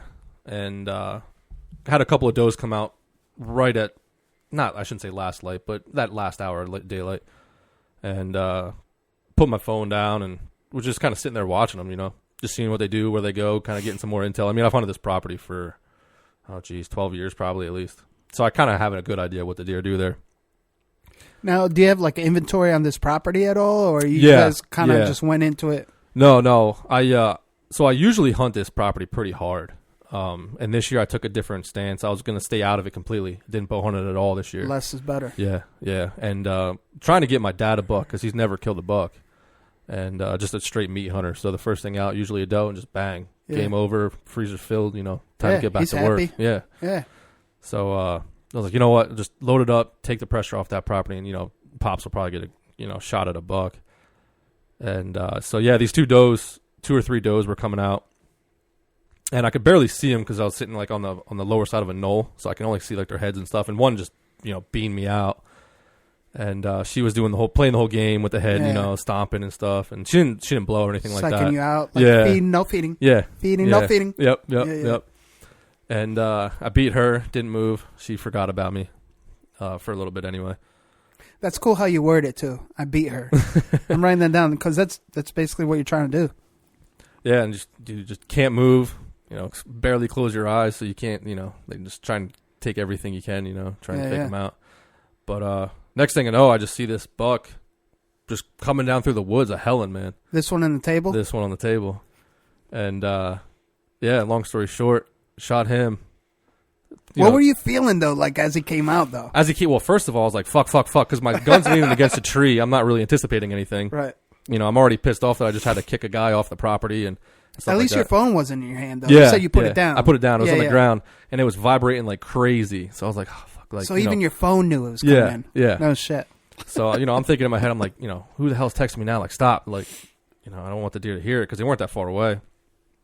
And you know how, like, in like leaves, your phone rustles and it just sounds like a fucking squirrel's coming through the woods. Yeah. But, he came right in. He was chasing those does. He saw those does and was chasing them around. And I finally ended up getting a shot and just dropped them. Really? Yeah, dropped them. Shot, like, I hit, like, the... How far? 45 yards. Oh, really? 40 So yards. chip shot. 308. Oh, yeah, dude. I could have threw the gun and hit him pretty much. I shoot the deer, and I get ready to call my dad, and I see him coming through the woods. I'm like, what the fuck is he doing? Like, why are you shouldn't be here already. Like, I know you heard me shoot, but you're not running over here, dude. So I'm like, what are you, like, he comes over, he's like, oh, did you get him? I'm like, yeah, I got him. So he, that was him texting you or something? Yeah, he was texting and calling me, right? So he what he said was he was looking at these does through his scope, and he put his scope down, and this buck was off his left shoulder just staring at him. Like, what are you doing? Yeah. And my dad's a lefty, so he had to spin all the way around to try and shoot the deer. And by that time, he was long gone. Got busted, yeah. So he was like 250 yards from me, 200 yards probably. And by the time that deer got to me, he was already chasing does and forgot about, what he just saw with my dad. Right. It's crazy. It just shows, like, when they're in that, like, zombie zone, they just go, man. Yeah. And, it's like they have ADHD like me. Squirrel, let me run. Yeah, pretty much. So, yeah, dropped him, and that was pretty much it. That was the end of my one-day rifle. Dude, was your heart pumping? Like, were you nervous? Yeah. Like, did you have to stabilize your gun? Like, there's a lot of gaps in between, man. So, yeah, I pulled the gun up. By the time I got the gun, I quick pulled it up, and the one doe pegged me. So now I'm like, really? Shitting bricks, man. I'm like, oh, fuck. And my heart's going crazy. Yeah. And put the gun on, there was a branch in front of me, like, coming off the tree. So I just kind of leaned the gun on there and was just kind of just waiting for him, and I'm slowly moving around the tree. Yeah, trying to just, get my shit together. Like, don't fuck this up. This is a good one. This is a good opportunity. And I couldn't see his vitals. I can just see his head, and I was like, I don't want to shoot him in the head. Right. And because I like neck roast. You get a lot of meat off of neck roast. And I don't want to ruin and that shit. a lot of gun hunters shoot for the neck sometimes, right? Yeah. Well, yeah, because you don't got to track them or anything like that. So I was like, man, I can't do this. And there's a row of houses, not like far enough away that's safe, but I don't want to be shooting in that general direction. Right. That's smart. Like, shit, like, and that deer's heading that way, so I was like, fuck, like, just go. So I just kind of got the scope out in front of him until I thought, I'd be able to see him, and I just saw his head come through the scope and just waited for shoulder and saw the shoulder, waited a little bit, and just let her rip. Yeah. And when he actually fell, and I didn't see him, so the deer, like, all the does are taking off, everything's going everywhere, crazy. And I was like, oh, fuck, like, I missed him. Now I'm looking for a running deer that's got antlers, and I'm like, what the fuck? Where'd this thing go? Nothing. And I stood up and, like, got on my tippy toes, and I could see, like, the beam just, like, over top of the leaves from the knoll. I was like, oh, yeah, I got him. Dude, like sweet. A fucking movie. Yeah. And I look over, my dad's running through the woods, like, like you're running from something. Yeah. That's dope, man. That's dope. So, yeah. He's an old warrior, he is. Yeah, he's got 6-7 broken points. Jesus. Yeah, he's a tank. There was 2 deer that I would have shot that day, and he was one of them. Oh, you knew he was alive? Yeah. I got pictures of him. Well, I didn't know he was alive, but I knew of him. Yeah. Yeah. I got pictures of him probably, I'm going to say, June, I think. Yeah, June, wow. May, June, and then nothing. Just dead. And then I ended up getting photos of him in, I believe, late October, early November, but I didn't think it was a blurry picture. And I didn't think it was him because he had all the stuff broken off. So I was like, oh, that's, just another random one, random deer coming through. And so you're probably in his general area. Yeah. Now that I know the deer, I was definitely in his general area. But when you had gotten him, he was in velvet. On camera? Yes. Yeah, June, yeah. Yep. That's crazy. And you can see the kicker starting on his G2s. Okay. Yeah. That's pretty dope. Because he's got one on both G2s. Yeah, both G2s that broke off. And what then else does he have broken? He has right by the base right there. He's got that big piece, but that actually broke off. And then back here, he had something coming off. He's got some fucking mass on it, too. Oh, yeah, huh? He chipped that off. But then this, I think he broke off in velvet. It's so much character. Like, you could definitely tell he's a high and tight, but wider than normal high and tight. if that makes any sense. He's a warrior because look at the G3 here. Oh yeah, he's a little bully. Snapped here, this one. He's a bully. You go around and bully him. I don't like bullies. Yeah, we had to take him out. That's awesome. So take us through the he's got a hole Corker. in the roof. He's got a hole in the roof of his mouth too. Yeah, I saw that. Yeah, I don't know if I it's didn't from even fighting notice or what. And not even that, but he's got a hole too in his nostril cavity because that's not normal. Oops, right here. Oh yeah, look at that. So yeah, he was definitely a fighter, for sure. That's dope. I wonder what happened in his mouth though. I wonder if he caught one. You know what I mean? It's very possible. Yeah, very. Or eating something he's not supposed to. You never know. Them old fucks will try anything, I guess, at that point. Look how ground down his teeth are. No. Me? This whole fuck eats everything. You know that. Saying. But I smoke it and slow roast it. You roll it up before you smoke it? I roll everything up before I smoke it. So, Dan, take us through the steps after you have them down. You went on your tippy toes. Your dad comes running out the woods. Like the recovery. Oh, no. Take us through that. Well, yeah, the recovery was easy. Seen him fall. And then right, but like the emotion, though, you know? Oh, like he was just jacked. We were both jacked, excited. But then, you know, that lasts for a little bit. And then you realize, like, okay, there's a shit ton of work now. He has very big eyeballs. How far? Yeah. How far? Well, I don't see any eyeballs, but the eye cavities. Yeah. But pulling out of the woods, how far away did you have to drag him? Oh, not far at all, man. It was beautiful. Really? Oh, after last year, it was beautiful. Really? Last year was like a mile drag up and down, up and down, up and down on this mountainside, dude, in the pouring rain.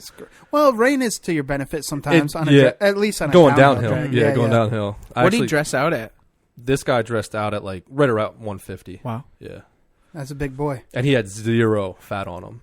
Really? He was running hard. Yeah. Yeah, I like, you know, when the deer was down, I put my hand on just kind of like, you know, not pet the deer, but, you know, just feel felt some bone. Oh, yeah. It was like a stegosaurus, man. His backbone was just out. I couldn't believe it. And his hip bones were out.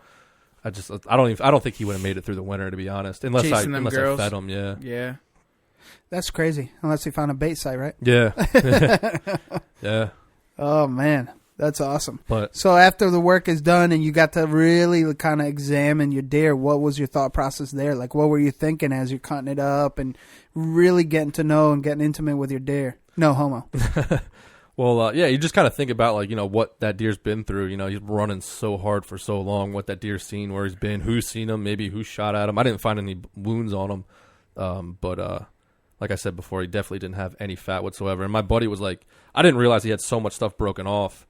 Because I shot him. By the time I, you know, got to him and got the truck down there, it was, you know, pitch black outside, and my buddy was actually leaving to go to a wedding, so I wanted to get up to his house so we can, you know, skin it out and get it all opened up so it cooled off.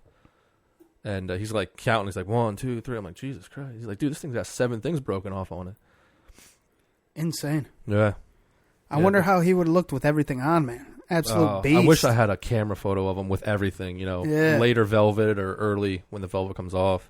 And I actually had this deer in bow range, like dead to rights, the year before in the rut. I rattled him in, and his right side was completely busted off. And that's why you passed on him. You were saying that. Yeah.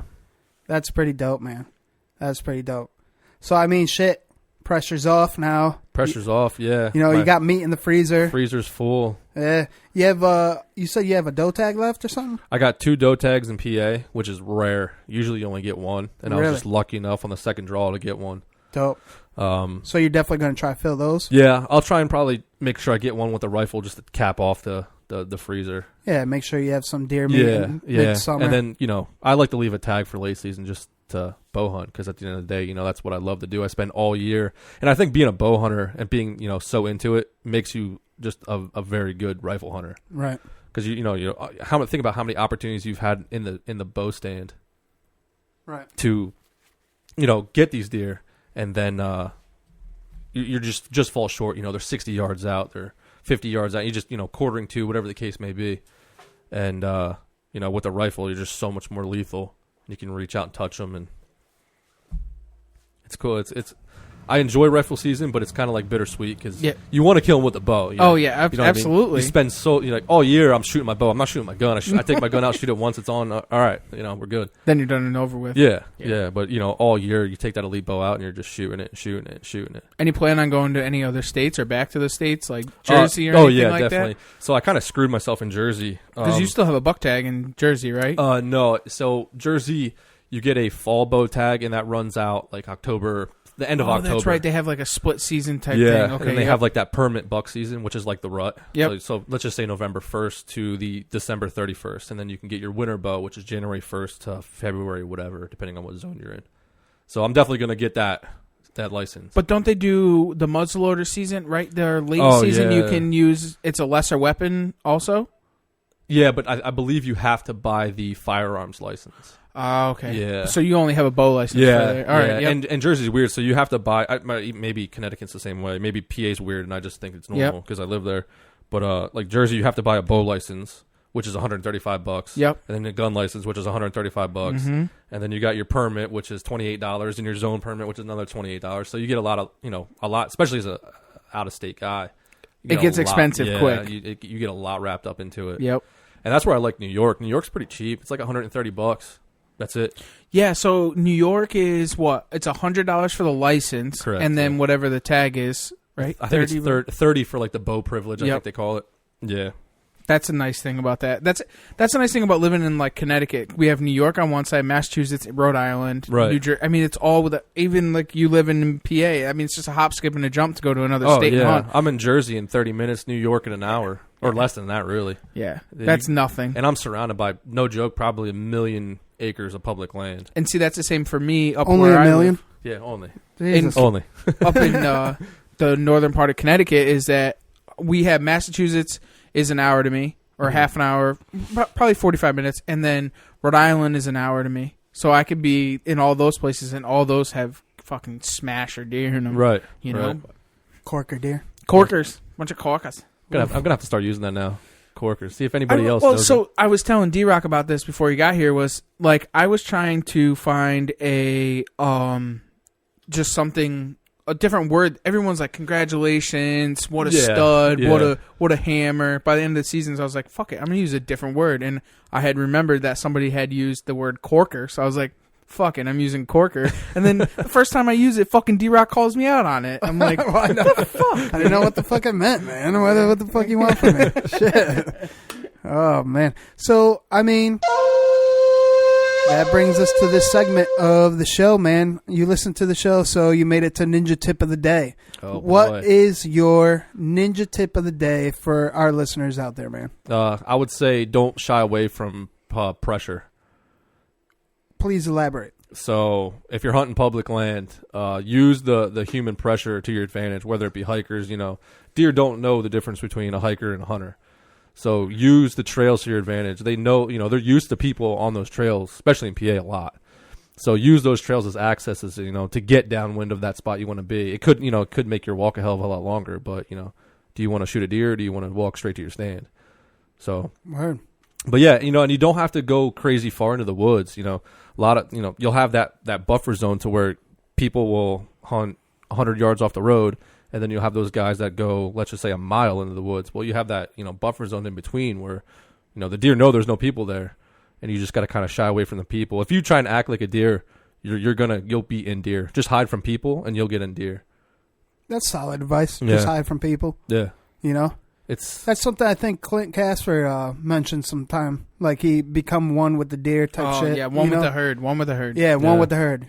Exactly. It's pretty incredible. Like you just. Go parking lot to parking lot. Okay, there's guys here. There's boot tracks here. Just knowing where the trails are. Yeah, it takes a little bit of work to do that, but you can get yourself in deer pretty quickly if you just know where people are and just kind of avoid them. And you don't got to go crazy far either. A lot of people walk right by deer and don't even realize it. Yeah, and I'm guilty of it too. And you don't know, and then you'll get snow. Early season, you're scouting, shed hunting, whatever it may be, and then you're like, oh shit, this deer's bedded right next to the parking lot, and everybody just walks right by. That's the nice thing about snow, man, is like you really get to find out exactly where they're traveling, which is nice. So, funny story is the killing tree, right? Oh, you're not done yet. Sorry. No. Fucker. So, the killing tree. Haven't hunted in there ever since I killed the buck on the swamp side.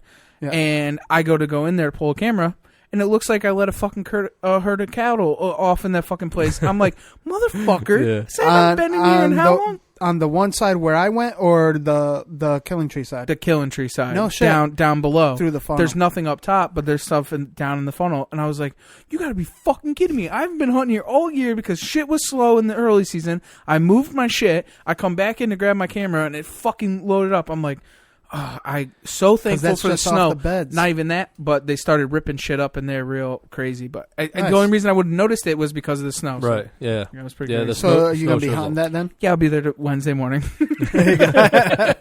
Wait for the second snow to We come. should do the dub set and I'll film Yeah. it. That'd be fun. That's sick. That's something that we've been talking such a good. Oh yeah, we'll go in and film. But dude, well, last time D-Rock went up and shot a deer. I know. So That's how it works. That's how it works. Man.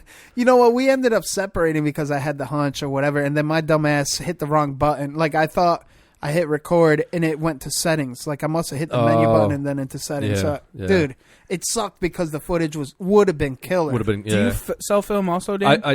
Yeah. Try? I say I do, Try. but by the time we get to the end of the year, I'm like, oh, fuck that camera, fuck that. Yeah. But maybe next year not, because I just got the Reach. Oh, you did get it? Oh, that thing's incredible. What do you think? It's incredible. It's sturdy. It's small. It's quiet. It's very fluid. Did you get the extended strap? No, I'm definitely gonna get that next though. If you don't, there's ways around it. Like, let's say I'm assuming you run the Lone Wolf custom gear. Yeah. Okay. Yep. So running that, you're rocking a full harness, and instead of using the seat belt that comes with most harnesses, switch to a tethered. Like, I don't know who makes them out there, but if you use a tethered with a Prusik knot, the leftover rope is what I've been using for the extra extension around it. I actually have a picture of that. I'll post that along with this cover art. Well, maybe not tied into the episode, but maybe shortly thereafter, because it's a good option to bring. This way you don't have to bring something else, because for sure, some people are like, oh, I bring an extra rope or I bring extra this. Well, without extra, with the tethered hanging off the Prusik, or not off the Prusik knot, but the extra, you just kind of loop it around and tie it tight, and then you could still cam it over and still get that crank down. Right. I can't believe how well that cam over works. I know, right? It's so stiff. Like, you can hang on that thing and it doesn't go anywhere. I know. It's dope. Crazy. The only thing that I notice, now that we're talking about it, is you really need to make sure that you find, like, I don't know, a tree with some type of bark. Because personally, I like beech trees, and they're not typically the best climbers because they're really hardwood and smooth and stuff. And Trev and I dipped into this in past episodes.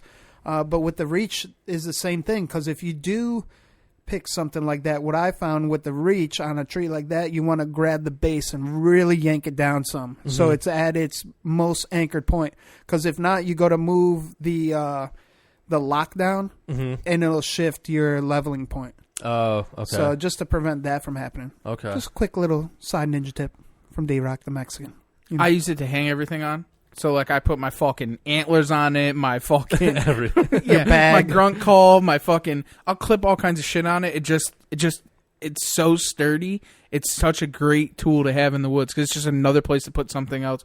My rangefinder, my grunt call, everything goes right on it. It's funny you mentioned Pretty that, because I do hang my. Well, not all the time. If it's not the Morph Pro, I hang my pack off of that base with a carabiner. Oh, okay. Okay. I've done that before too. Depending on the situation. I'm It's all just over crazy. the Morph Pro, but I'm sometimes the same you have to. Yeah, I started carrying an extra step just to hang my backpack on. I don't know, just getting crazy with it. Different things, but going back to it, definitely the Reach.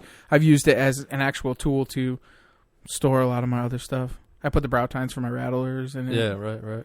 That's pretty dope. Do you rattle a lot? You guys call and rattle a lot up here? Does it work?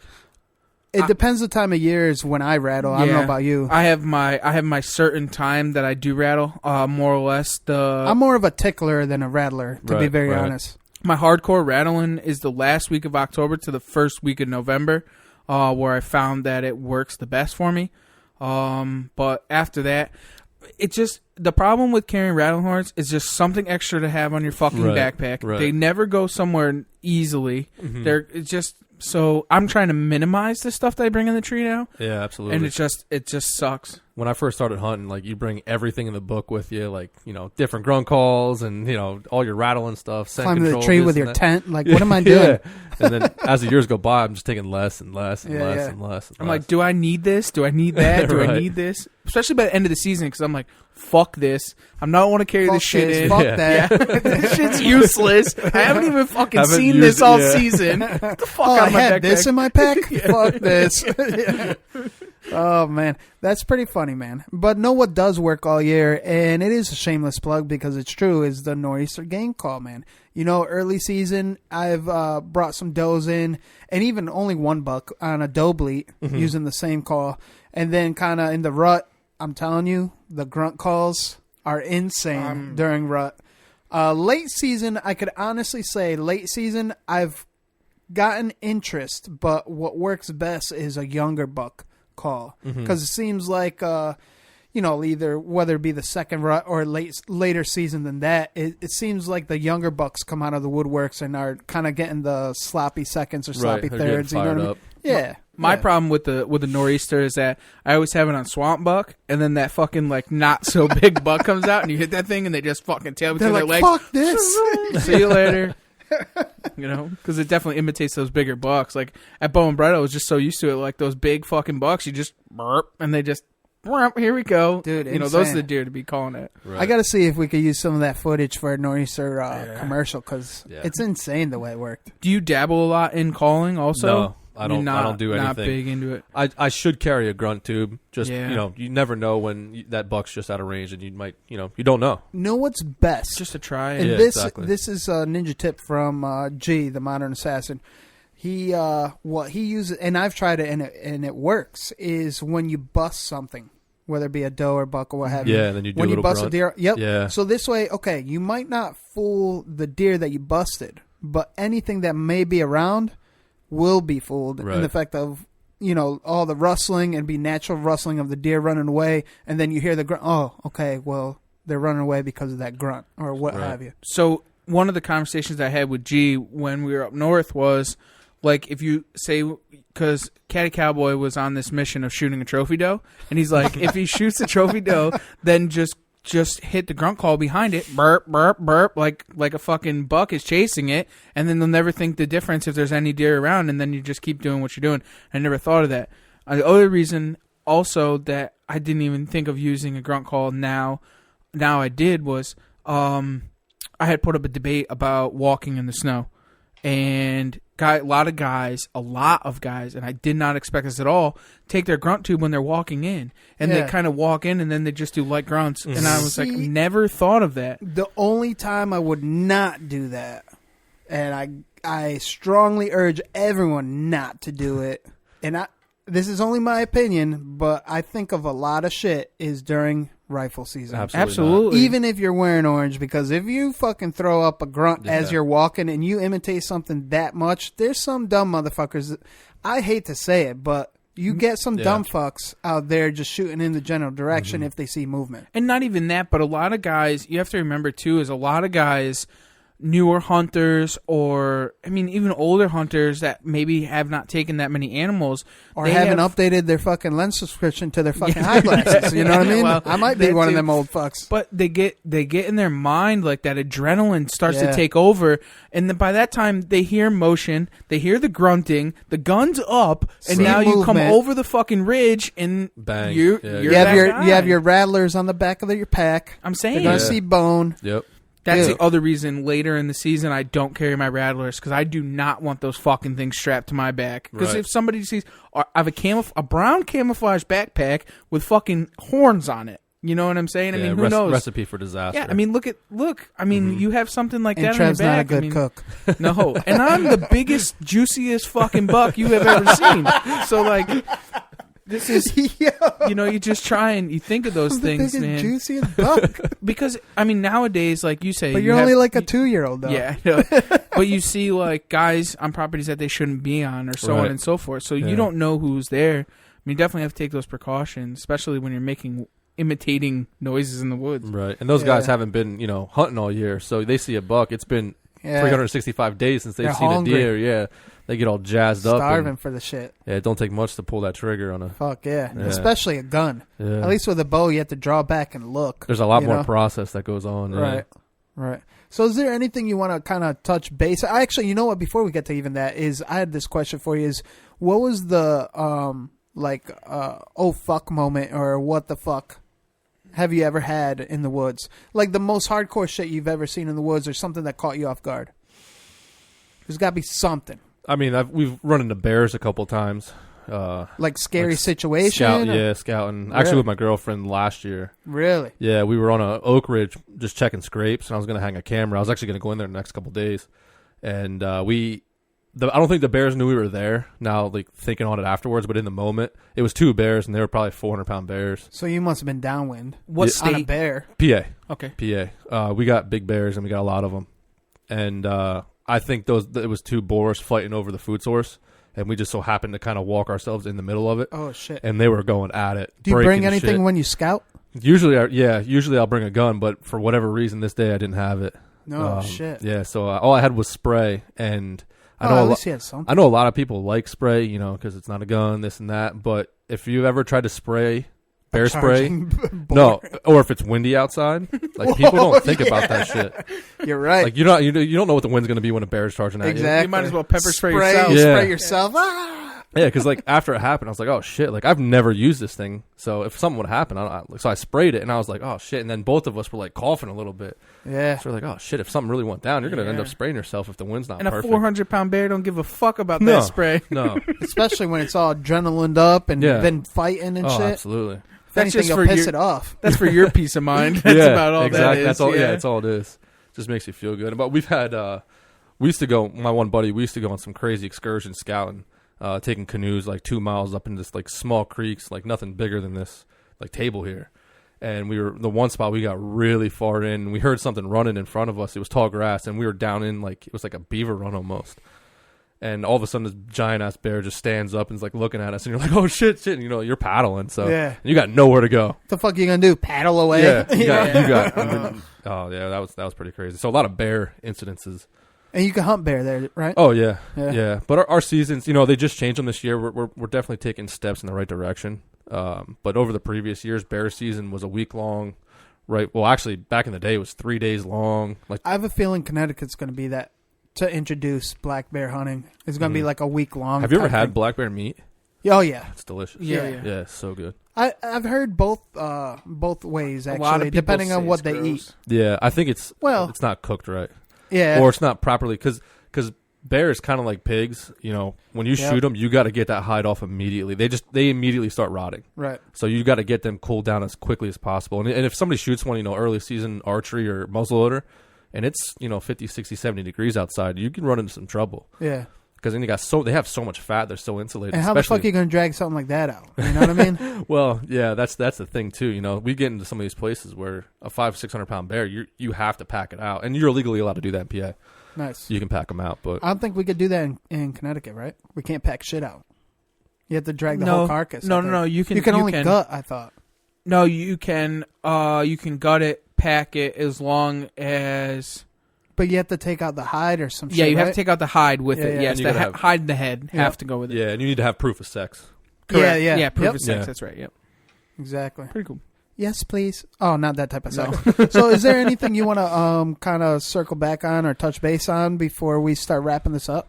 Just the season's not over. Keep pushing. We're coming into a good, part of the season. A lot of this gets overlooked because a lot of guys are tagged out by now, and if people are getting frustrated, they just don't want to hunt anymore. But this is a really good time to be in the woods. Our second rut is just getting underway. Have you ever witnessed the second rut in true absolutely. form? It is incredible. It's one of my favorite, honestly, to hunt. I've never actually taken a big deer or big buck during this time of year. Normally I'm tagged out. I've shot 4 does.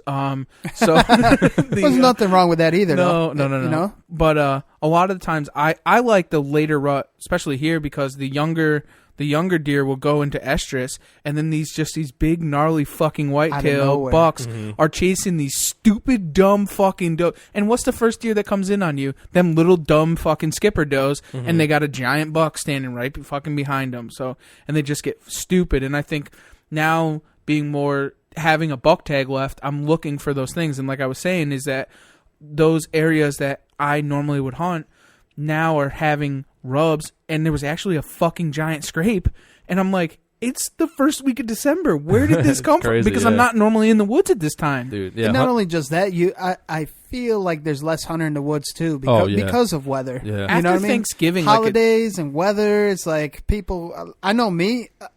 Compared to early season, it really is tough for me to get out there in the morning hunt. It's tough. It really is. You got to stay dry. That's the key. Yeah. It's like internally, not internally, but base layers and stuff, you got to stay dry. If you get wet, you're screwed. Yeah, I don't go into the tree with any type of exterior layers unless it's a short walk. Right. You know what I mean? Right. And even then, it would have to be a preset. But also, by this time of the year, we're fucking drained. We've been hunted so hard that you don't want to get up early in the morning. You don't give a fuck about... We're talking about being lazy and not wanting to do things. This is that time of year when I'm so fucking drained because I'm like, fuck this. I've been up every single day. I'm hunting every day, whether it's deer, it's ducks, whatever it is. And you get to this time of year and you're like, yeah, I am not going to sit in a tree when it's 20 fucking degrees and I've hunted every single day for the past 2 months. Why do I want to be hunting? Right. Yeah. You know? But tomorrow could be that day. You just never know. That's the thing. And the thing is, especially being in the taxidermy world, you start to see the biggest deer start to come in Late season. month of fucking... you get the fired muzzleloader up, guys are like, like, fuck? yeah, you're like, fuck. And then by that time, the season is over. By the time you get fired up about it, towards the end, like, guys will bring them in, like, the 15th of December. You have 15 days left, and you're like, yeah, fuck that. I don't want to get up. It's cold. Yeah, so don't live with regrets.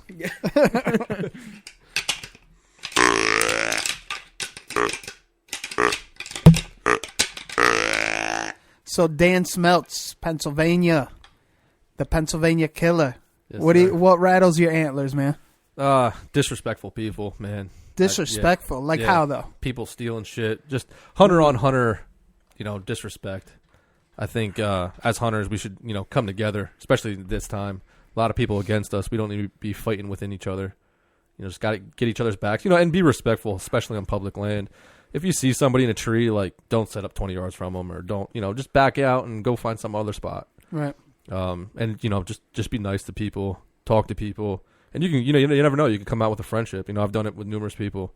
You don't know them from the day, and then 2 years later, you're good friends, texting each other every day. You just don't know. That's true, man. And you might walk out with a rookie, and you can help him out, and he might accidentally tell you some of his good spots that you never knew about. Right? Yeah, Shit. exactly. And don't steal trail cameras. Don't be that really guy. pisses me off. Yeah. And if you do, just tape the card to the tree. Yeah. Like, leave the card there. You know what? That's solid advice for any fucking scumbag thief out there.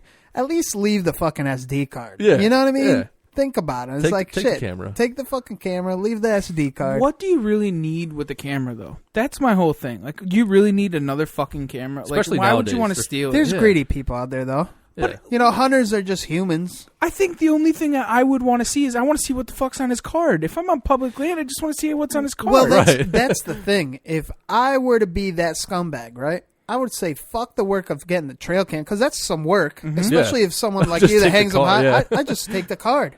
They're like, thank you, bloop, and I know inventory there. This is simple, easy solution to all of this, okay? You carry a card reader with you. I was you just look about at the to say motherfucking card. Just put it back You in. put the fucking thing back and go on your way. And no one knows. Yeah, And no maybe no one delete is, all the good bug pictures. Delete them all so they think there's Whatever, nothing there. but don't steal. No, don't do that. But don't steal the dude's shit. Right. He worked hard for it. Exactly. You don't know. I mean, that guy that you could be stealing that camera for could work his ass off. Could be just like spent his life savings on it. It could be an older guy that's on fucking a limited income, and you stole his fucking shit. Yeah, it could have been a present for Christmas, like a son got it for his father for Christmas or something stupid, something like that. It's a upsetting thing, man. Like, real quick, real short story.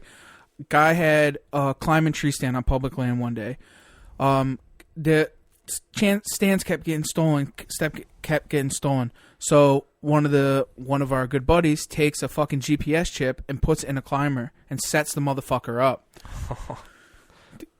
Long story short, fucking somebody comes in, steals the climber with the GPS chip in it. They track it. They call the warden. The cops go. They arrest him. All the guys' tree stands were at this guy's fucking house. No shit. Really? And they pinned him for every single one of them. This was not too long ago. It was 2 years ago in this state, and it was just like, damn. And the guy happened to be a low income guy that was on Social Security, and he couldn't afford tree stands, or those were so he his stole only 10 of them?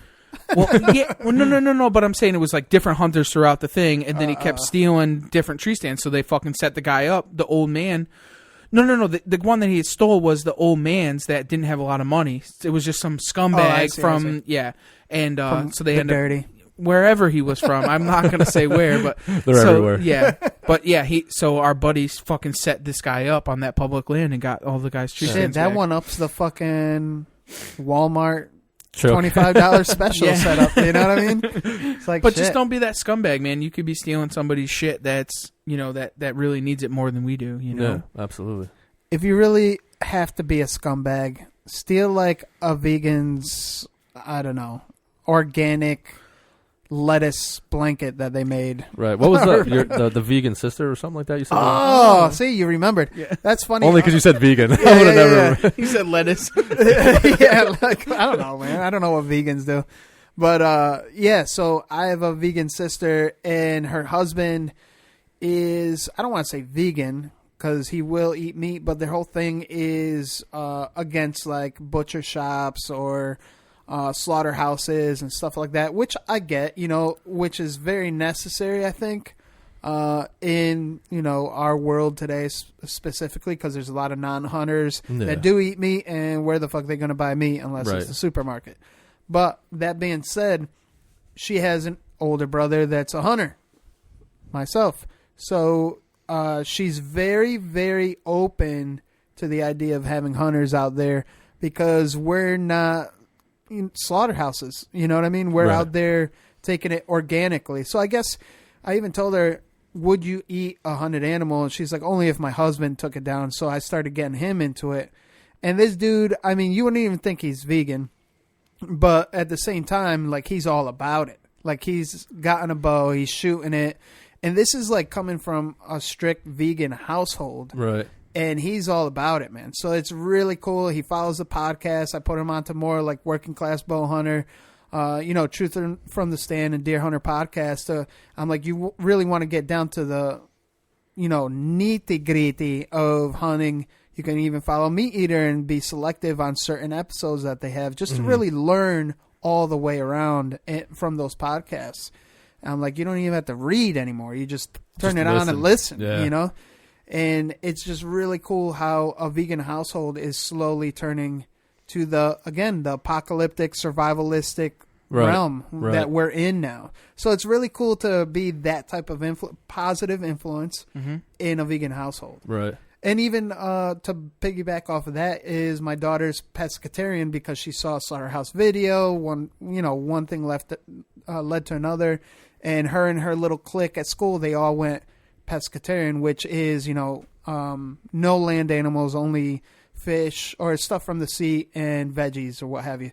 So because after my Sika deer hunt with the Modern Assassin, I explained to her how difficult that type of hunt is, what the deer actually lives in, and explained the whole scenario, and even showed her clips and videos of the struggle of it. Because it's not an easy hunt. The whole process, yeah. Right. It's not an easy hunt. I mean, no type of hunting is easy, but this really challenged me specifically, and I told her that it would mean the world to me if she only tasted it. Right. And because of the fact that I hunted it, she did it, and she loved it, and she ended up having a meal out of it, which I think is pretty cool that, I guess the best way I could say this, what I'm trying to say or express myself is, don't push it, just let it happen and educate, let the person know why you do it the way you do it and the benefits from it. Mm-hmm. So it's a pretty dope story that matched what we were talking about earlier.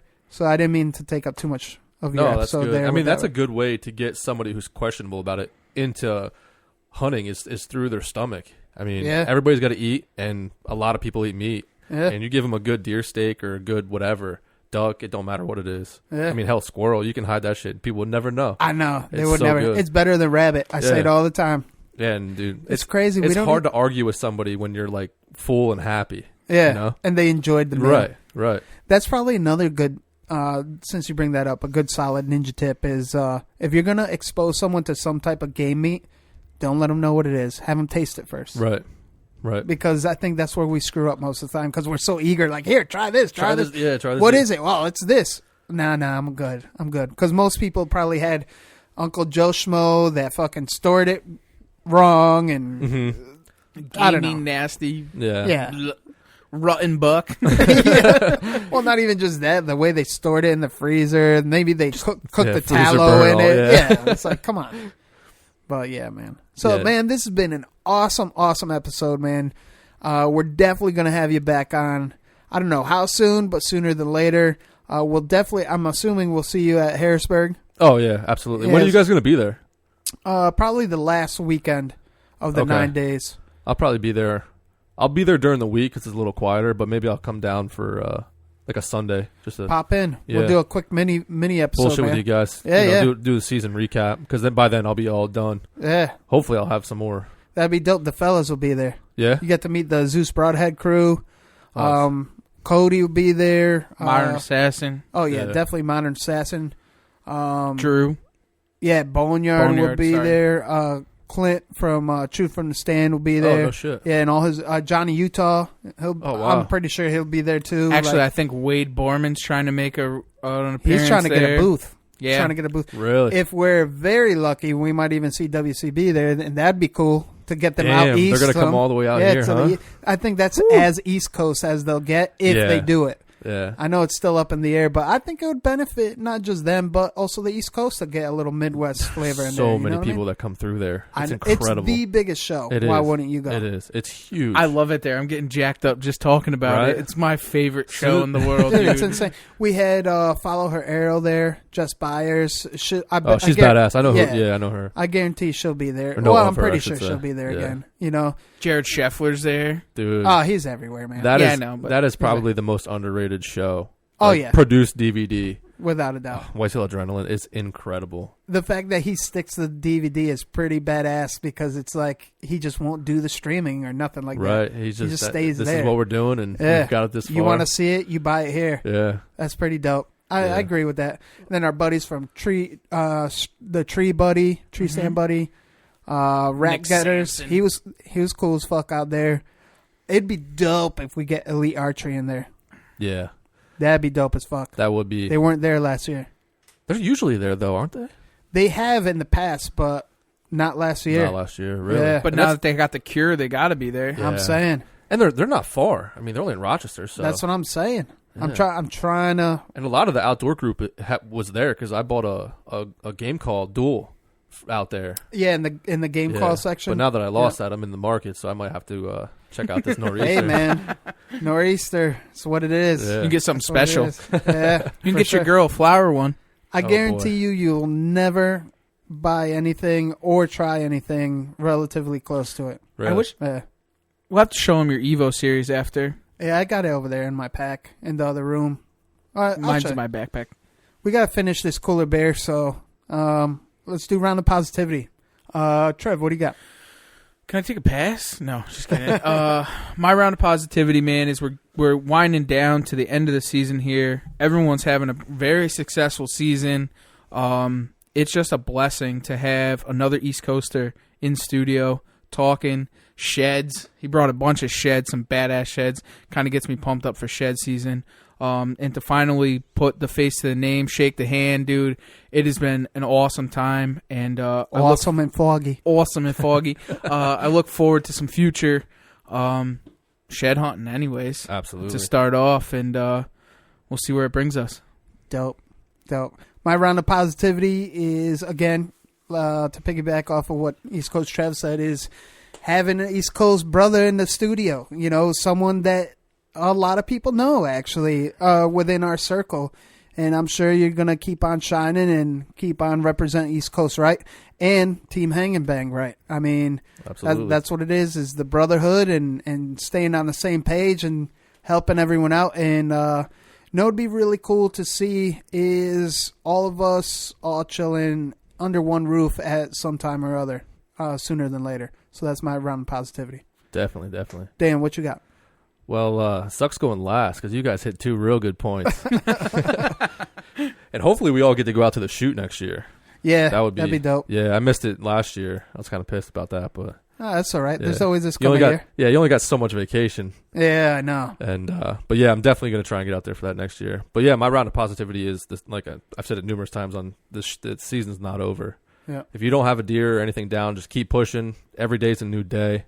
Just reset the clock. Maybe if you have to, take a day or 2 off and get out there and hit it hard for the last Especially if you have snow on the ground. I can't stress that enough. You got snow on the ground, man. Should be in the woods. Oh yeah, just get in and walk around till you see something, says something up. You never know what's gonna come out of that, that thicket or around that cut. You just never know. Dope, man. And before you know it, turkey season will be here. Hell yeah. And it's gonna be awesome. Yeah, and thank you guys for the opportunity to come on here and bullshit about deer hunting. Fuck yeah. It's cool. It is cool. It's real cool. Yeah. I mean, it's something you do every day. So, yeah, I know. You know what I mean? It's crazy. So, let's end it with, again, just so the listeners know where to find you, man, on social media. Yeah, on Instagram, Smeltz 18. And then on Facebook, it's just Dan Smeltz. Awesome. Which, the Facebook is pretty much just everything that's on Instagram. So, you're going to be more social media active than your girl? I don't know if I'll ever get to that level. Oh, okay. That's a whole other level. She's good. Yeah. Maybe we should hire her to do our job. Yeah, man. Marketing. She would definitely knock it out of the park. Yeah. I got to get better with that. I got to get better. During the season, man, I fall so far behind, like on podcasts. Yeah. Just social media. 6 days later, you see your buddy shoots a buck, and you're like, oh man, congrats, but you're like way late. Fuck.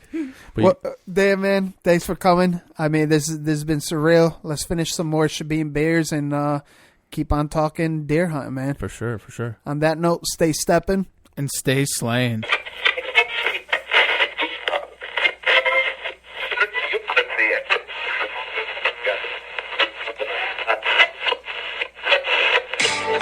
I've never had Tigamani eyes, and I'll never kill a Boone and Crockett. I try to let a few does walk, but that freezer runs low, I gotta stock it. These scrub bucks got no mass, darn sure no drop times, but this chili has deer burger in it tonight. Where did this podcast go? Straight to hell. Yeah, speaking of hell, check out East Coast Bow Hunting Podcast. We keep it real on East Coast. First of all, I'm addicted to the show. I like that. That's cool. Home or hunt, you live it, you breathe it. It's a whole different world. Just East Coast has a little bit more of an edge and a grind. It's a fantastic thing. You guys are fucking awesome. Well, number one is you guys like deer. I want to feel like I'm hanging with the boys. Bearded guys just showed up. But I actually saw Jesus. The point where it is now where it's insane. Let's get the fuck out of here. I just want to get the realest people possible in the industry. And if you're not pissing people off, you're not doing it right. Nothing forced, all fucking natural.